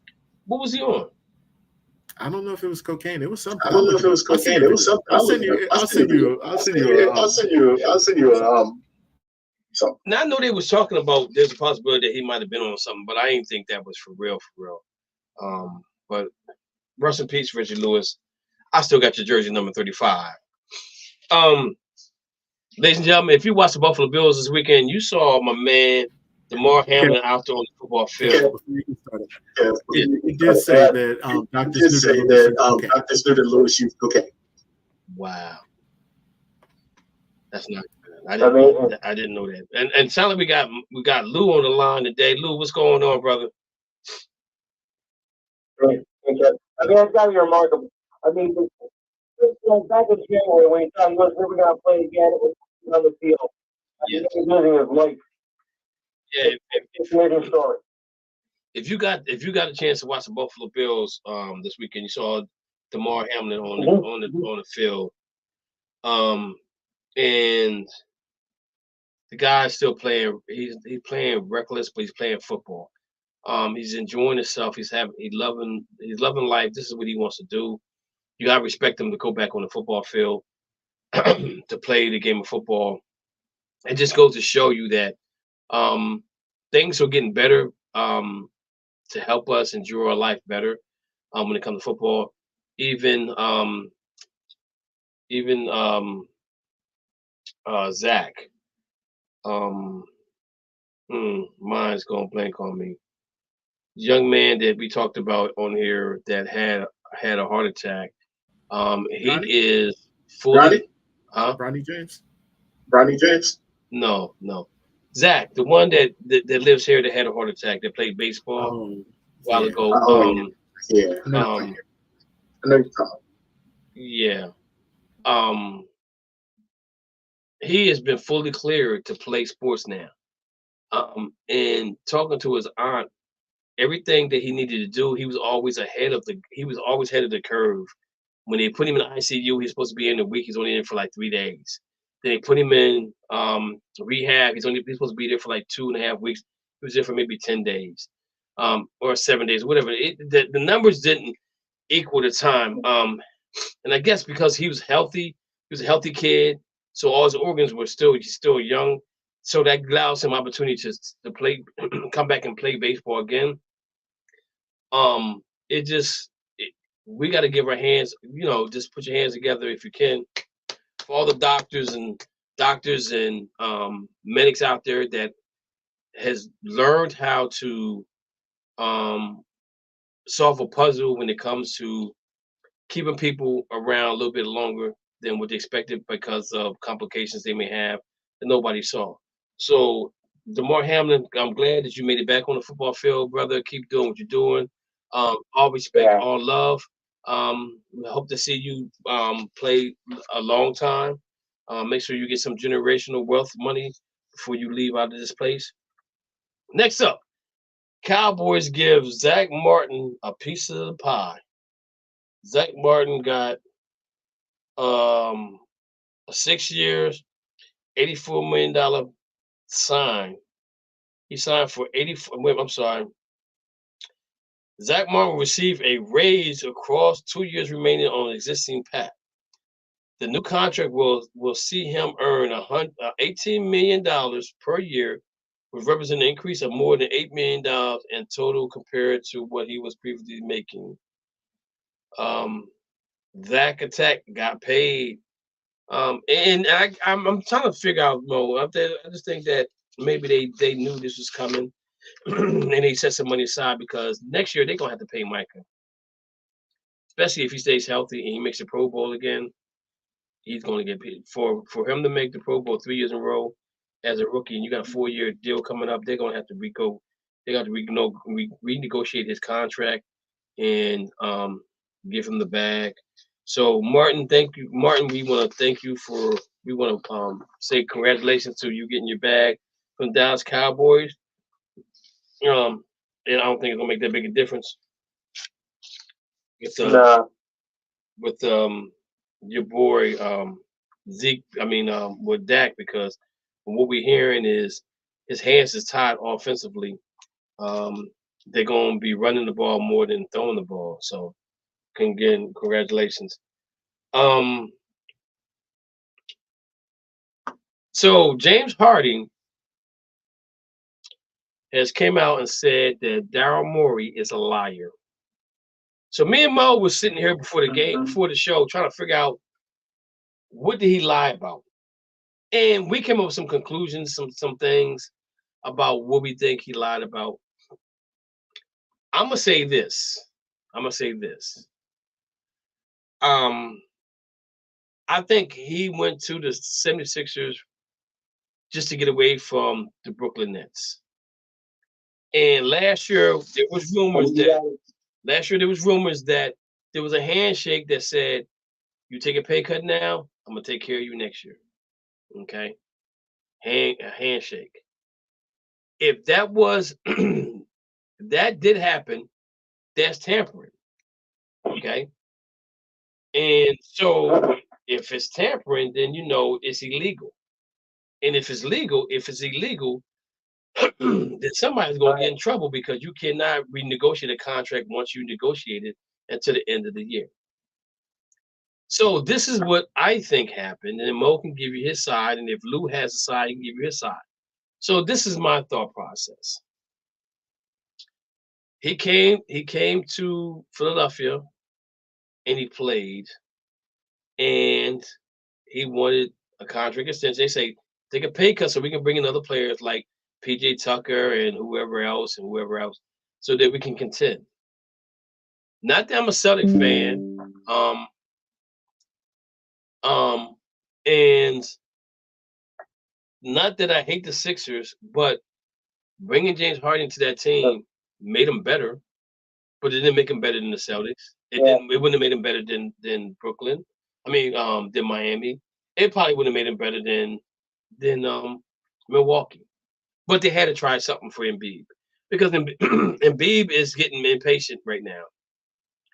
And now that he said that Daryl Morey is a liar, we're just trying to figure out what he lied about.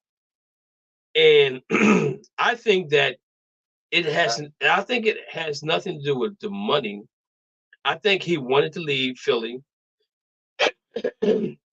but his play didn't award him the opportunity to go somewhere else and play for the amount of money that he wanted. So that's why he opted into the contract for $36 million.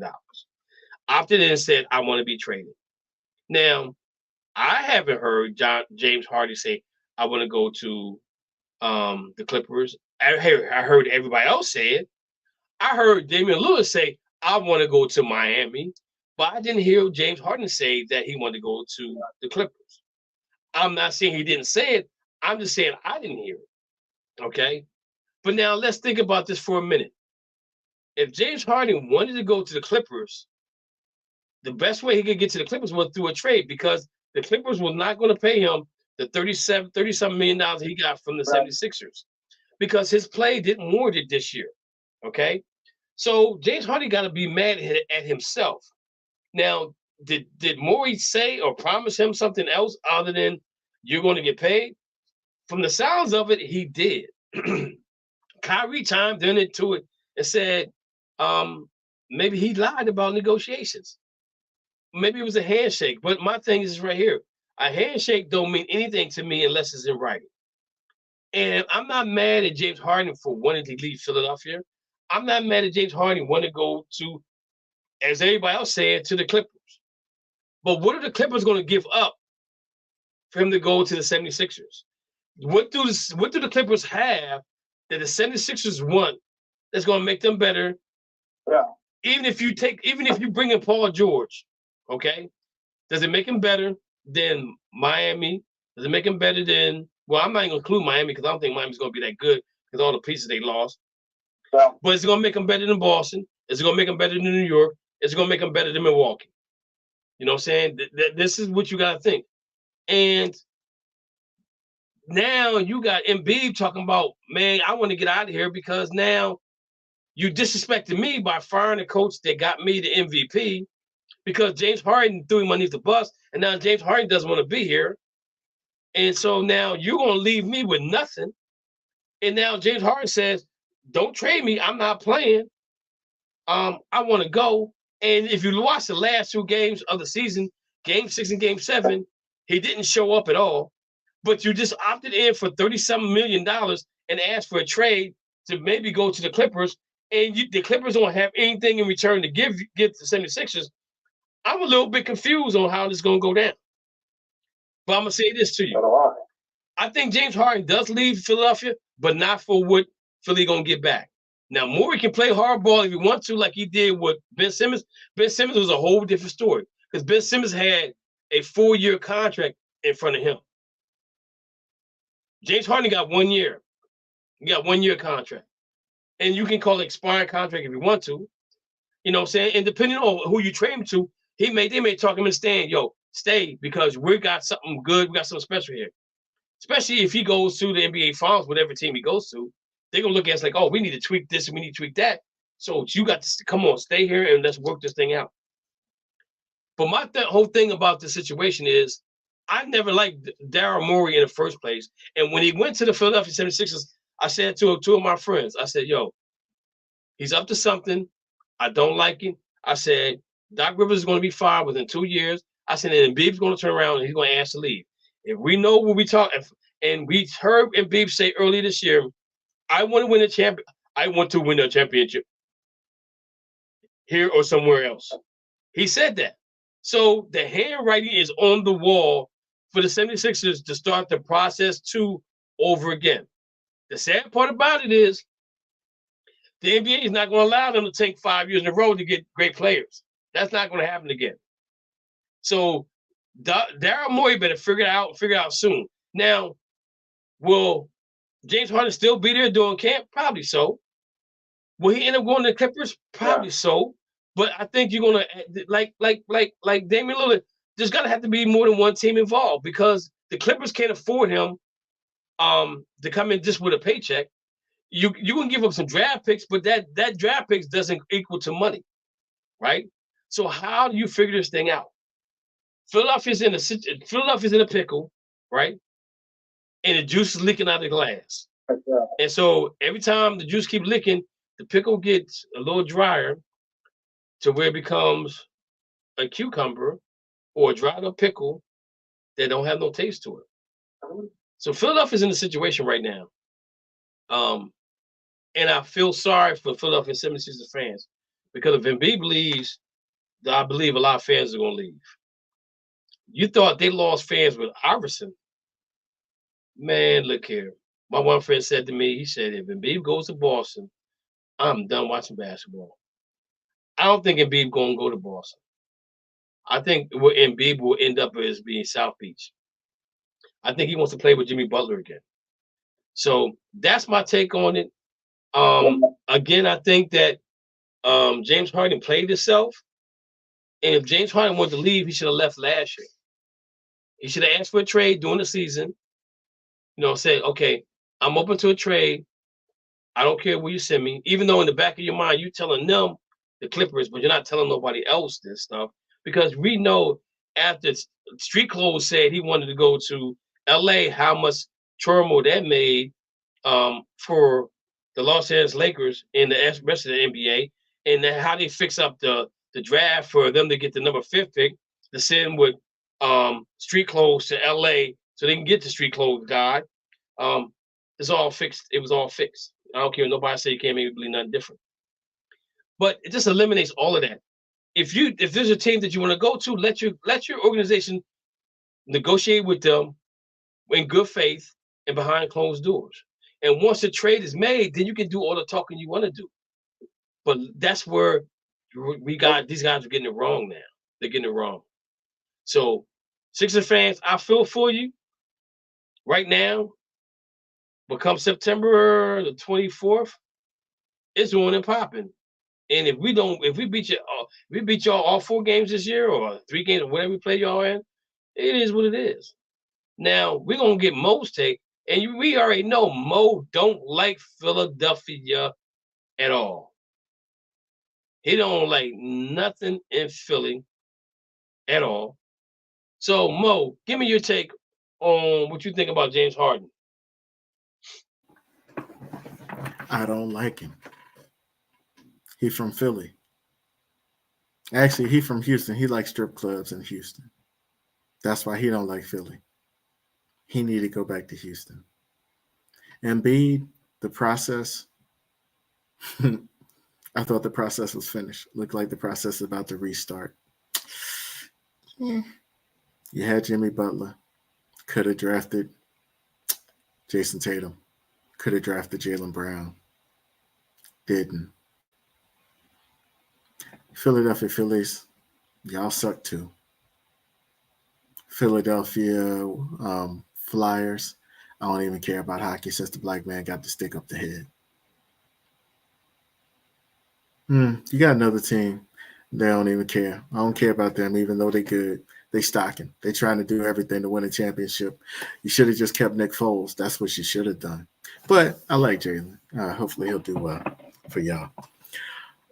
The thing about it is this. You never trust the devil that you know. He knew who Daryl Morey was. Daryl Morey came from Boston. He learned under Danny Ainge.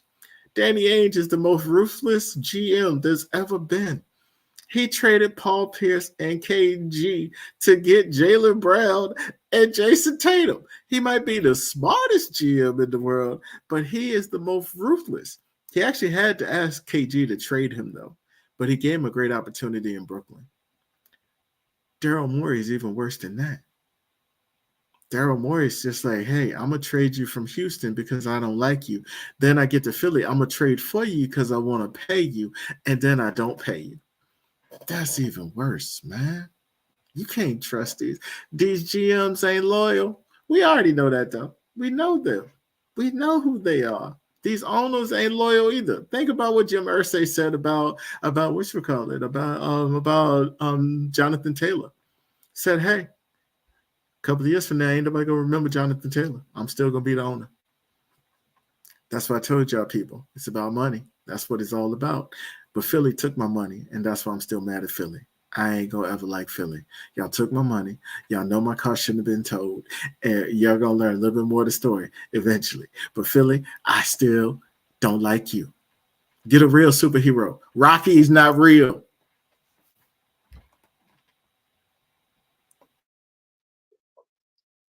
Yo, you gotta tell me about the Toad story because my wife be watching the Toad show in Philly. They be tripping, man. Oh my god. As ago. Oh my goodness. Somebody went to a wedding. They was at a wedding. Come out cars on the Toad. Man, crazy, crazy. Lou, you got any comments on the James Harden situation? Yeah, here we go again. I mean, you can't get the room to be. This guy's got a serious problem. I'm not a big hard myself, especially with the I don't know if teams really bug me. The Eagles, Flyers, the Sixers, of course, are their biggest rival. Harden, an ego problem, just like other players, of course. This guy's really just, he's getting back to a bad game. Only team, not satisfied. He's just a real big problem in the NBA. He's not a guy. I mean, he really saw last year as well. These players need to wake up. Okay. I mean, they're ruining the game. Okay. We got about a half an hour left. I think I can hold off on that right there on a half an hour. What else I have on this?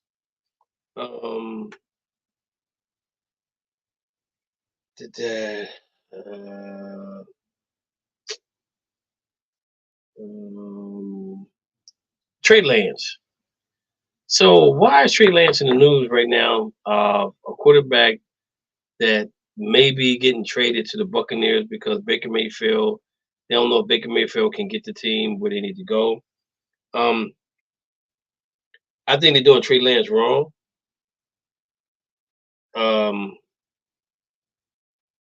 Because for some fact, Trey Lance never got an opportunity to really show his talent with the San Francisco 49ers. And the thing about this, if you watch the game yesterday, he looked like a fish out of water. The offense they're running right now is basically built around Brock Purdy and not around Trey Lance. Trey Lance looked really, really bad yesterday, even though he threw a touchdown, which should have been a pick. Had a bunch of balls batted down. Yeah. He just didn't. He didn't look comfortable in that type of offense. And you know what? Being a Rams fan, I really don't care about the 49ers because they gave him a whole lot to get him, and they're gonna pay for it later on down the line. And they're not gonna get back what they got. They're not gonna get back what they gave for him. But my question is, why is it that he doesn't get an opportunity to prove that he belongs behind center, behind Brock or in front of Brock Purdy? I'm not saying Brock Purdy didn't do a great job last year. He did an excellent job for being the last person, Mr. Irrelevant, to come out and be the he would be the if he wins the Super Bowl, he'd be the second Mr. Irrelevant to have won a Super Bowl ring. I can't think of the first one. I did a trivia question for the first one, but I think that and then they talk about what's the board name the played at USC quarterback. Oh, excuse me. That played with the Jets. Mark Sanchez? Mark Sanchez? No, just recently. Luke, you know who it is. Sam Darnold. Sam Darnold. Yeah, Sam Darnold. They're saying Sam Darnold. Sam Darnold looks great as well. They said Sam Darnold should be able to start in the NFL somewhere. I don't know where he could start at this year. I don't know what team he could possibly start at. I'm looking at Miami. Looks good. I mean, Buffalo looks good. Jets look good.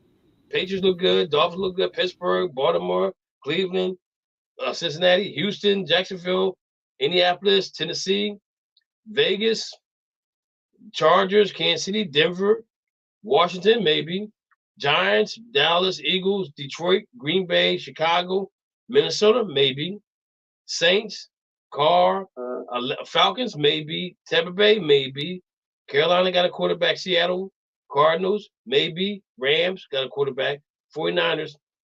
So they're saying that Sam Darnold could play, he could start in the NFL somewhere. I don't know where. I just named a bunch of teams, but there's a possibility he could go somewhere. Tampa Bay could be that place, like Mo said. But the thing about it is with Trey Lance is you didn't give him a chance to prove who he was. He gets in with the first play, second play, and he gets hurt. So you put the kid Brody in. I think that's his name. How you pronounce his name? You put him in, and he does Brock well. Purdy. Brock Purdy. Yes, excuse me. Brock Purdy. See, I can't even remember the dude's name. Brock Purdy. Okay. But the thing about it is he got a good team around him. You have McCaffrey, you got Debo, you got other wide receivers, you got Kittle's in the wide receiver. I'm tied in. You got a great offensive line. I mean, they lost their left tackle at some point last year, but they didn't skip a beat with them because they still end up being an NFC Championship game. But you saw Purdy at his worst again, not even at his worst against the Eagles, because if they'd have beat the Eagles, I think that nobody's beating Kansas City. I think they would have probably been a better game defensively, maybe. But now that everybody has a tape on Brock Purdy this year, let's see how good he actually is going to be. I don't know. I think they should go with an open camp to see who's going to be the best, who should be the starting quarterback. But the thing about it is, with Trey Lance, it's a different type of offense. You know what I'm saying? So now, let's say something happened to Brock Purdy, and then you put Trey Lance in, then you got to change the offense around. So now that's going to be difficult for the offensive line to understand. It's going to be different schemes and things for them. So it's going to make it really difficult for Trey Lance to play at a high level in San Francisco. If I'm San Francisco, I'm gonna eat up what I lost to get him. I'm gonna try to get at least 2 draft picks back. You know, something in the 3rd or 4th round. Give me a 3rd, 4th round next year, and give me another 3rd round the following year. You know, at least I get 3 draft picks back where you lost a bunch of draft picks, 1st round draft picks to get him. But not giving him an opportunity to play is disheartening to me, because even though he lost his starting job to injury, he should have the opportunity to be able to play at a higher level and to see if he can be the starting quarterback for them. Now, if you put let's just think about this though. If you start Trey Lance and Trey Lance get hurt, you go with Brock Purdy. It's easier to me because Brock's he's not going to run the football. He's in the pocket passing quarterback. He's gonna do what he gotta do. He's not gonna overthink the game. He's gonna throw the ball away when he has to. He's gonna check down when he has to. And he's gonna run when he has to. So it's easier for them, I think, to have Brock in the backfield if Trey Lance get hurt. But again, I'm saying give Trey Lance opportunity. The other dude they got there, San Francisco, they're in a good situation for real, when you got 3 quarterbacks and you don't know which one's going to be the starting one, but you're going to make Brock Purdy your starting quarterback, and you got Trey Lance sitting there making first round money, right?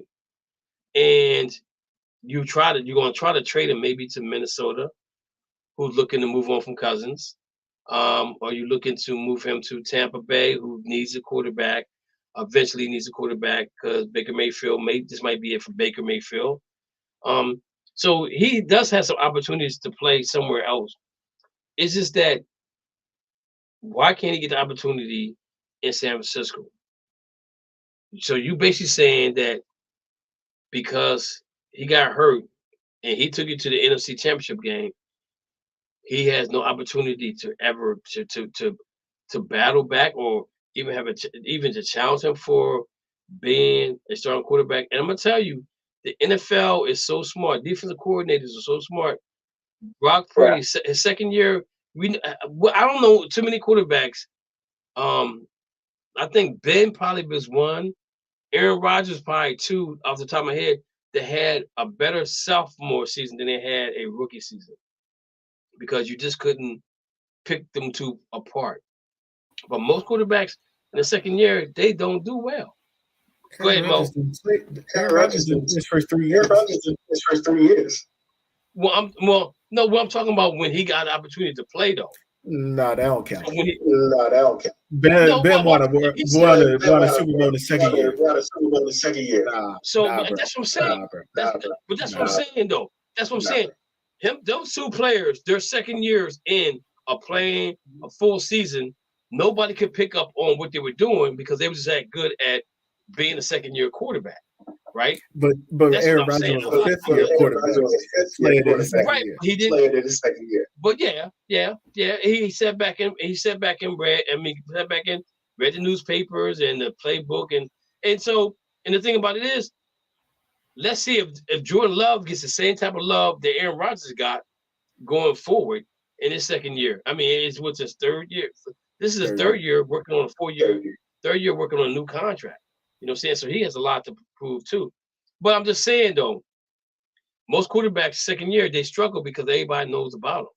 You know, so Brock Purdy, Trey Lance, 2 different types of quarterbacks. You gave up a house, you gave up a new house with a swimming pool in the backyard and a white picket fence with an electric fence where your dog can walk around freely without biting somebody. You got a house, a bunch of the new toys. You just bought your new Cadillac, and you gave all it up to get Trey Lance. And now you're telling me that Trey Lance is not good enough to even sniff the starting team or get an opportunity. That I don't agree with that. I just say give the guy a chance. Mo?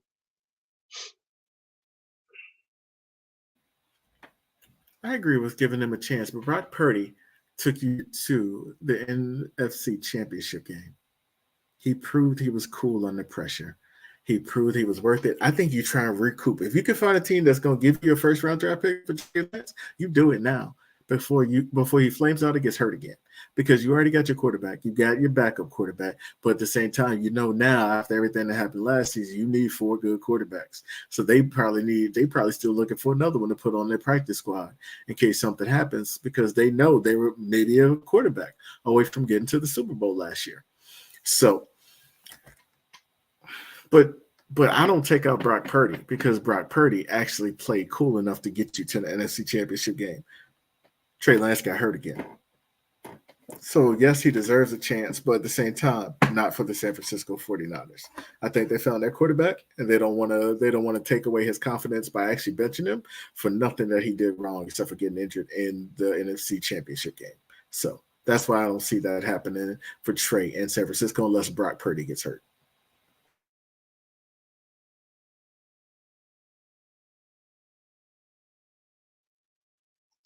So I'm not saying to take the starting job away from Brock Purdy, but don't Trey Lance get an opportunity? They're not even give him an opportunity. I mean, he come in playing with. Why? You got a young quarterback in his first year. His first year. Who got you to the NFC Championship game?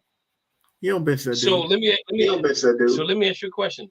Is Brock Purdy gonna be better sophomore year than he was last year? You never know. He only had 7 games?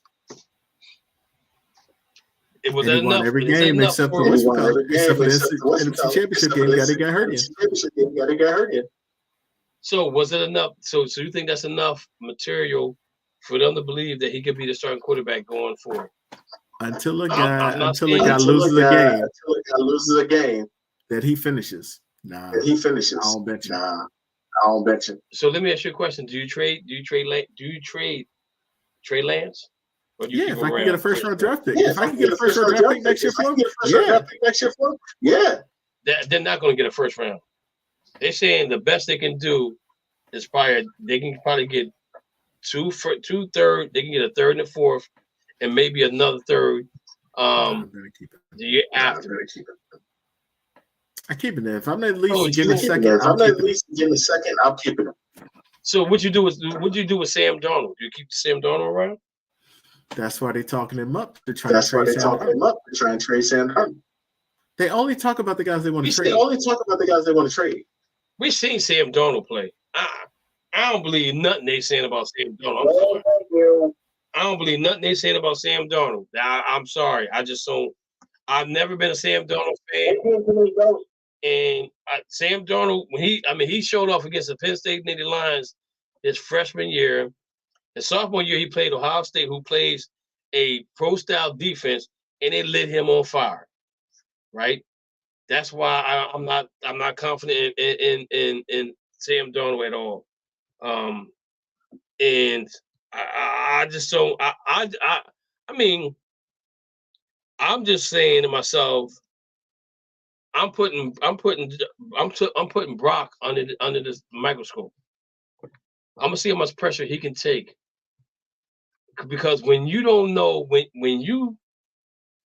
gonna say this. The biggest issue I had with Jared Goff and Baker Mayfield was the job was never in jeopardy. So they go out there and sling the football any kind of way they want to, and they ain't gotta worry about coming out the game. They ain't gotta worry about being benched because they were the future. Okay. And I think sometimes when you had that pressure behind you, pressure busts pipes. You know what I'm saying? He played some meaningful games last year. He played some meaningful games. I can't take that away from him. But now that we got film on him, it's gonna be a whole different story for Brock Purdy. And that's what I'm saying. You don't have no film on Trey Lance, so maybe you hit the genie in the bottle 2 times in a row, and then see where you go from there. But I'm just saying, I'm not saying that Brock shouldn't be the starter. All I'm saying is that Brock should come into camp, and I'm saying to Brock, okay, you did well, but let's see how well you do under pressure. That I'm telling you, that's open. The quarterback is an open job right now, and I need you to prove to me that you can do what you did last year. And I'm not saying he can't do it, but now everybody got all this film on him, which makes it a little bit harder and tougher on him going forward, because we know what happens with quarterbacks in the second year. I gave you 2 examples of 2 quarterbacks that were great quarterbacks, so Hall of Fame quarterbacks that's going to Hall of Fame. And like you said, Ben Roethlisberger won the Super Bowl in the second year. Aaron Rodgers won one, maybe what, 3rd year or 4th year, but he didn't have a bad second year. And we're talking about Aaron Rodgers, who never got an offensive skill player drafted in the first round for him at all. So he did more with less, even though he sat and watched, which is the Green Bay way, So I want to see if they give Kevin Love. I want to see if they give Love the same opportunity they gave to Brett Favre and they gave to Aaron Rodgers. If he fails his first year, I guarantee they'd be calling for his head. So I'm not mad. I'm not down at Brock Purdy or nothing. I want to see him do well. But again, I just think that competition is good for the soul. You know what I'm saying? And I get so mad about this portal thing where guys are leaving to go play somewhere else. If you get a scholarship to a school and you leave because somebody else comes in better than you, that means you need to work harder. Why leave and go play somewhere else? Because in NFL, you got one out of what 1.3 million people. 1.1 is a 1 out of 1.33 1 out of 1.33 million football players make it to the league. That's your chance of making it to the league. You know what I'm saying? And you want somebody that got some guts, got some glory, that wants to fight. But you get a little competition for somebody else coming in, and then you want to leave because you feel like, oh, it was my turn to play, and now I should be playing. And I had young ladies on my team said to me, she says, "Well, Coach Dixon, I'm a senior next year.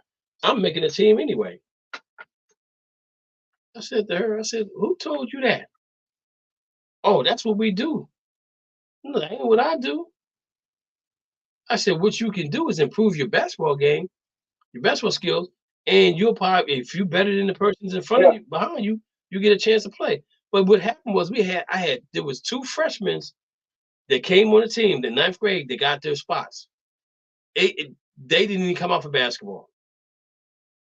And I said to them, I'm just telling you, don't think that because y'all become seniors, y'all gonna get an opportunity to play on the varsity level. Because even though you're a senior, you can play JV games. You can stay on the team and play JV games. And then if we're up by so many points, you'll probably get a chance to play. Or if we're down by so many points, you'll get a chance to play. But don't think because you're a senior that gives you the right that you're gonna be on the team and you're gonna play. And I think sometimes with that portal thing, that's where that goes. I'm just saying I like to see some good competition. And if you look at Mo and Lou, you look around the league, I don't see no competition for any quarterback position other than maybe Arizona, Atlanta, Washington, Tampa Bay,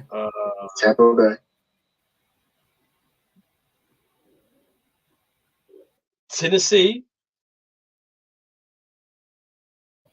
They drafted Levis. Yeah, he looked terrible though, man. Yeah, but they ain't bringing anybody in. He looks terrible. Not this year. And they got the other kid that did just drafted last year. Malik Willis. Yeah. Malik Willis. Yeah. Malik Willis. And you said Washington. Washington probably, and so it's not that many teams right now that's looking for a quarterback because you know who's coming out next year, and we probably can leave on this note, and we're gonna talk about the best duo that never was in the top 10 next week. But that just leads me to this story right here of so if teams right now feel like they got the best quarterbacks they can get right now, and one of my questions was, what quarterback in this draft you think has the best possibility of winning Super Bowl first? We look at all the rookie quarterbacks that came in. Mo, what's your thoughts on that? Who do you think could be one of the first quarterbacks to win a Super Bowl in this class right now? Anthony Richardson. Reason being is they got a defense. They got a good running back. Taylor is healthy and actually playing. They got a good offensive line. If he can be the quarterback that he shows that he can be, if he hits his top, if he hits his ceiling, if the ceiling is roof, that could be crazy, man. That could be mad. Lou, you got anybody in mind, you think? I was real wrong that one. Okay. I think, and not that I'm a Rams fan, but I think the Rams are now they're in the retooling, they're in the rebuilding mode. And I think once they get to the point again, they're going to be all in again. They're going to go about it the same way. They're going to bring players in there that want to win a Super Bowl that hasn't won a Super Bowl yet. But I think my man Stetson Bennett from Georgia, he looked really good the other night with the Rams. I think that Stafford got maybe 1 or 2 more years left. And I think that he could be that quarterback for them going forward. That possibly could win the Super Bowl because you already got a mature team around you. You just have young players. So once they get mature enough, I think that Sean McVay goes into that same mode as I want to win now. I'm maybe two or three players away from winning another Super Bowl. So let's go all in, and we're gonna go in with this quarterback. I just think I'm not saying Richardson is not that dude either for the coach, but I got a problem with the owner. I don't care. I don't wish no bad luck on no player, but I hope the coach don't win a doggone thing this year. After what he said about Jonathan Taylor, I don't care about the coach no more. I really don't. This guy has been your most consistent player in the last 4 to 5 years, and you don't want to pay him, but you give Andrew Luck all that loot and he quits on you. He wakes up in the morning. He says, "Can I speak to Miss Irsay?" I'm sorry, I got the wrong phone.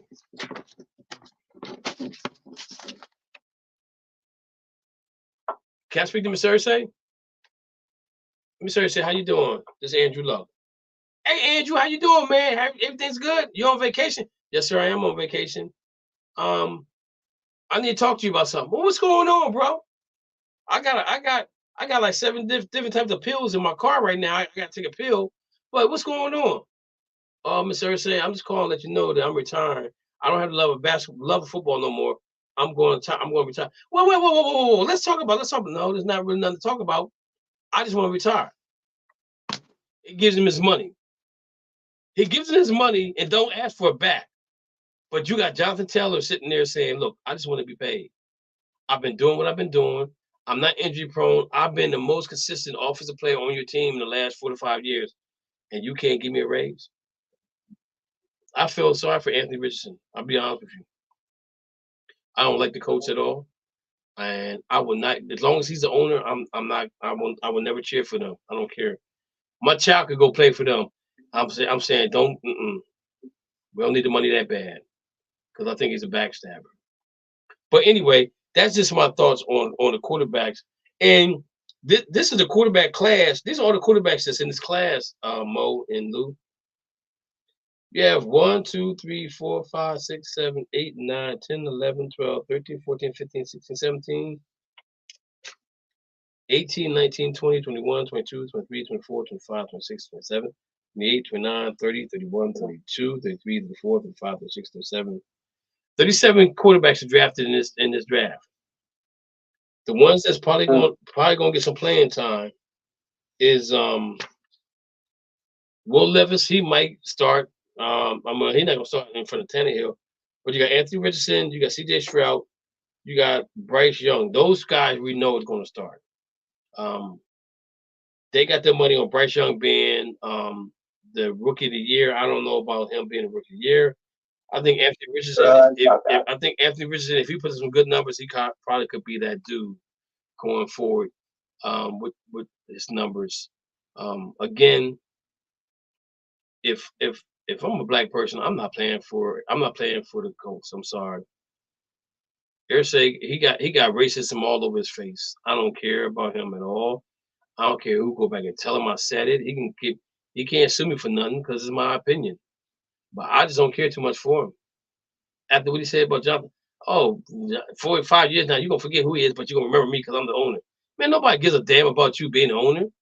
Why don't you be accountable for all the wrongdoing you did, with you popping the pills and your alcohol and yeah, people do.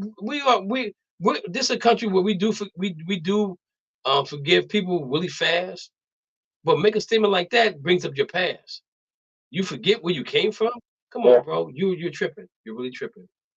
Anything else? Anything else you guys might have? We're gonna talk about this duo thing next week though, because I want to get deep into this because they did somebody they this list they got here. Dylan Haley is disrespectful in all kind of ways. Also, Damian Lillard still is a Portland Trailblazer. I think by September, if he's still not traded, he's going to be a Portland Trailblazer. Maybe till All-Star break, maybe. Who knows? Mo, anything? You got anything, Mo?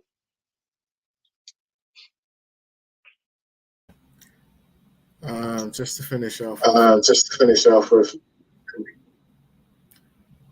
I was in front of the Liberty Bell. I parked there. They said my car was in the zone that said it was what do you call it? Like the handicap parking. My car was not there. I came back, my car was towed. I went to the thing. I know where I parked. They're like, did you take a picture of your car? I'm like, how am I going to take a picture of my car if you towed my car?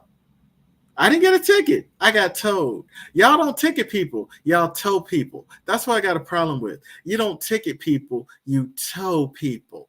When there was not another car behind me, there was not any handicap spots that could not be taken. Y'all just wanted the money.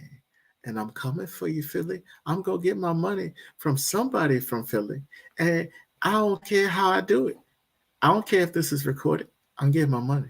Hey, let me ask you a question. And if the Rocky statue goes missing, I had nothing to do with it. Let me ask you a question. Was your car in a no standing lane? No. They have something that calls it says no standing, which means no parking, which doesn't make any sense to me. No standing, so you can't even stand. It don't make sense, do it. So let me ask you a question. So you didn't get a ticket; they just told you. Yeah. And you had to pay the tow fee. I had to pay the tow fee. Also had to pay the ticket. You got to pay a ticket too. Okay. Yeah. So I went to court, and the judge said, "Do you have a picture where your car was parked?" I was just like, "No," because they told my car. She's like, "How do I know where you parked it?" I'm like, "Do you think I would come all the way if I didn't know where my car was parked?" She's like, "Well, next time I guess you'll have to take it." In Philly, they said this. In Philly. Wow. So I was just like, I ain't going to Philly. No. Lou, don't park in Philly. No more. Don't park in Philly. Don't park in Philly. I go to Chester. I don't go to Philly. No. I want to give a shout out to Miss Vina Mulligan. Her father, she gave me his name earlier, and I should have wrote it down, but he's in the hospital. We're praying for you, praying for your father as well. Hopefully, he'll come through whatever he's going through right now. She's a co-worker of mine. We always talk every day. I always ask about how our parents are doing because her parents are beautiful people. She talks about her parents all the time. She is definitely daddy's girl. And she got other siblings, but she is definitely daddy's girl from the way she talks about them. I met them at a ceremony we had for our employees. We had an Employee of the Year award ceremony, and she won an award. So, Ms. Vina, I want to let you know that we're praying for your father. Hopefully tomorrow when I talk to you, you'll tell me that he's on his way back home and he's relaxing and he's eating again and just enjoying life again. Anything else, guys? Okay. All right, so let's go ahead and do what we do. Let me see if I can find the intro. What's the name? Maybe yes. Okay, here we go.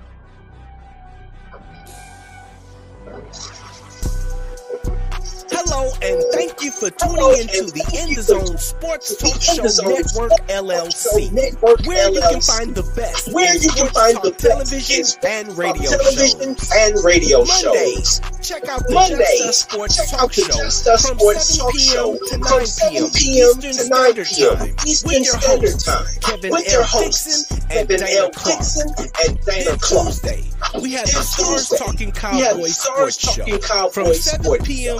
to 9 p.m. Eastern with your hosts Sean Fox, Kay Brody, and Cowboys Nikki. And on Wednesday, tune in for the Out the Block Sports Talk Show from 8:30 p.m. to 9:30 p.m. Eastern Standard Time with hosts Robert Lewis, Donna Hainsworth, and Brett Shields. Then meet up with us on Saturday for the Enhanced Sports Talk Show from 4 p.m. to 6 p.m. Eastern with hosts Lou Tenor and Steve Davidson. We also have the DMV Sports Talk Show from 6 p.m. to 7 p.m. Eastern with your host Razul McGee. As well, we have the Shamrock Sports Talk Show from 7 p.m. to 8 p.m. Eastern with Igor Mitic and Andy Vernon. Finally, rounding out the week, we have on Sunday, That's Not How We See It Sports Talk Show from 8 p.m. to 10 p.m. Eastern with your host, Alfred Wallace, Tony Wallace, and Harold Robinson III. These shows come to you by way of the In the Zone Sports Talk Show Network, LLC. Be sure to download the Try99 TV app on any smart device and subscribe to In the Zone Sports Talk Television. The cost is $4.95. Thank you in advance for your support.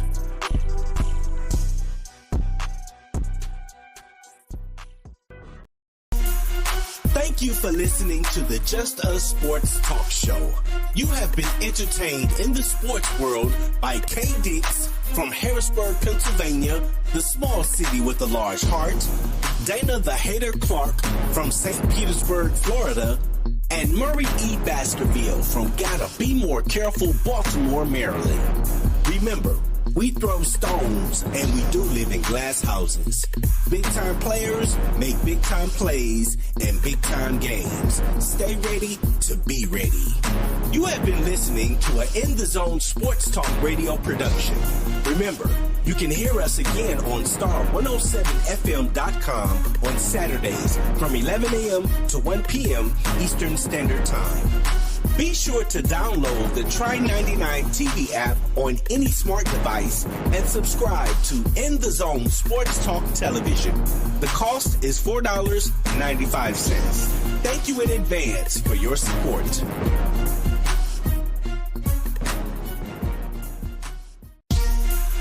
Thank you for listening to the Just Us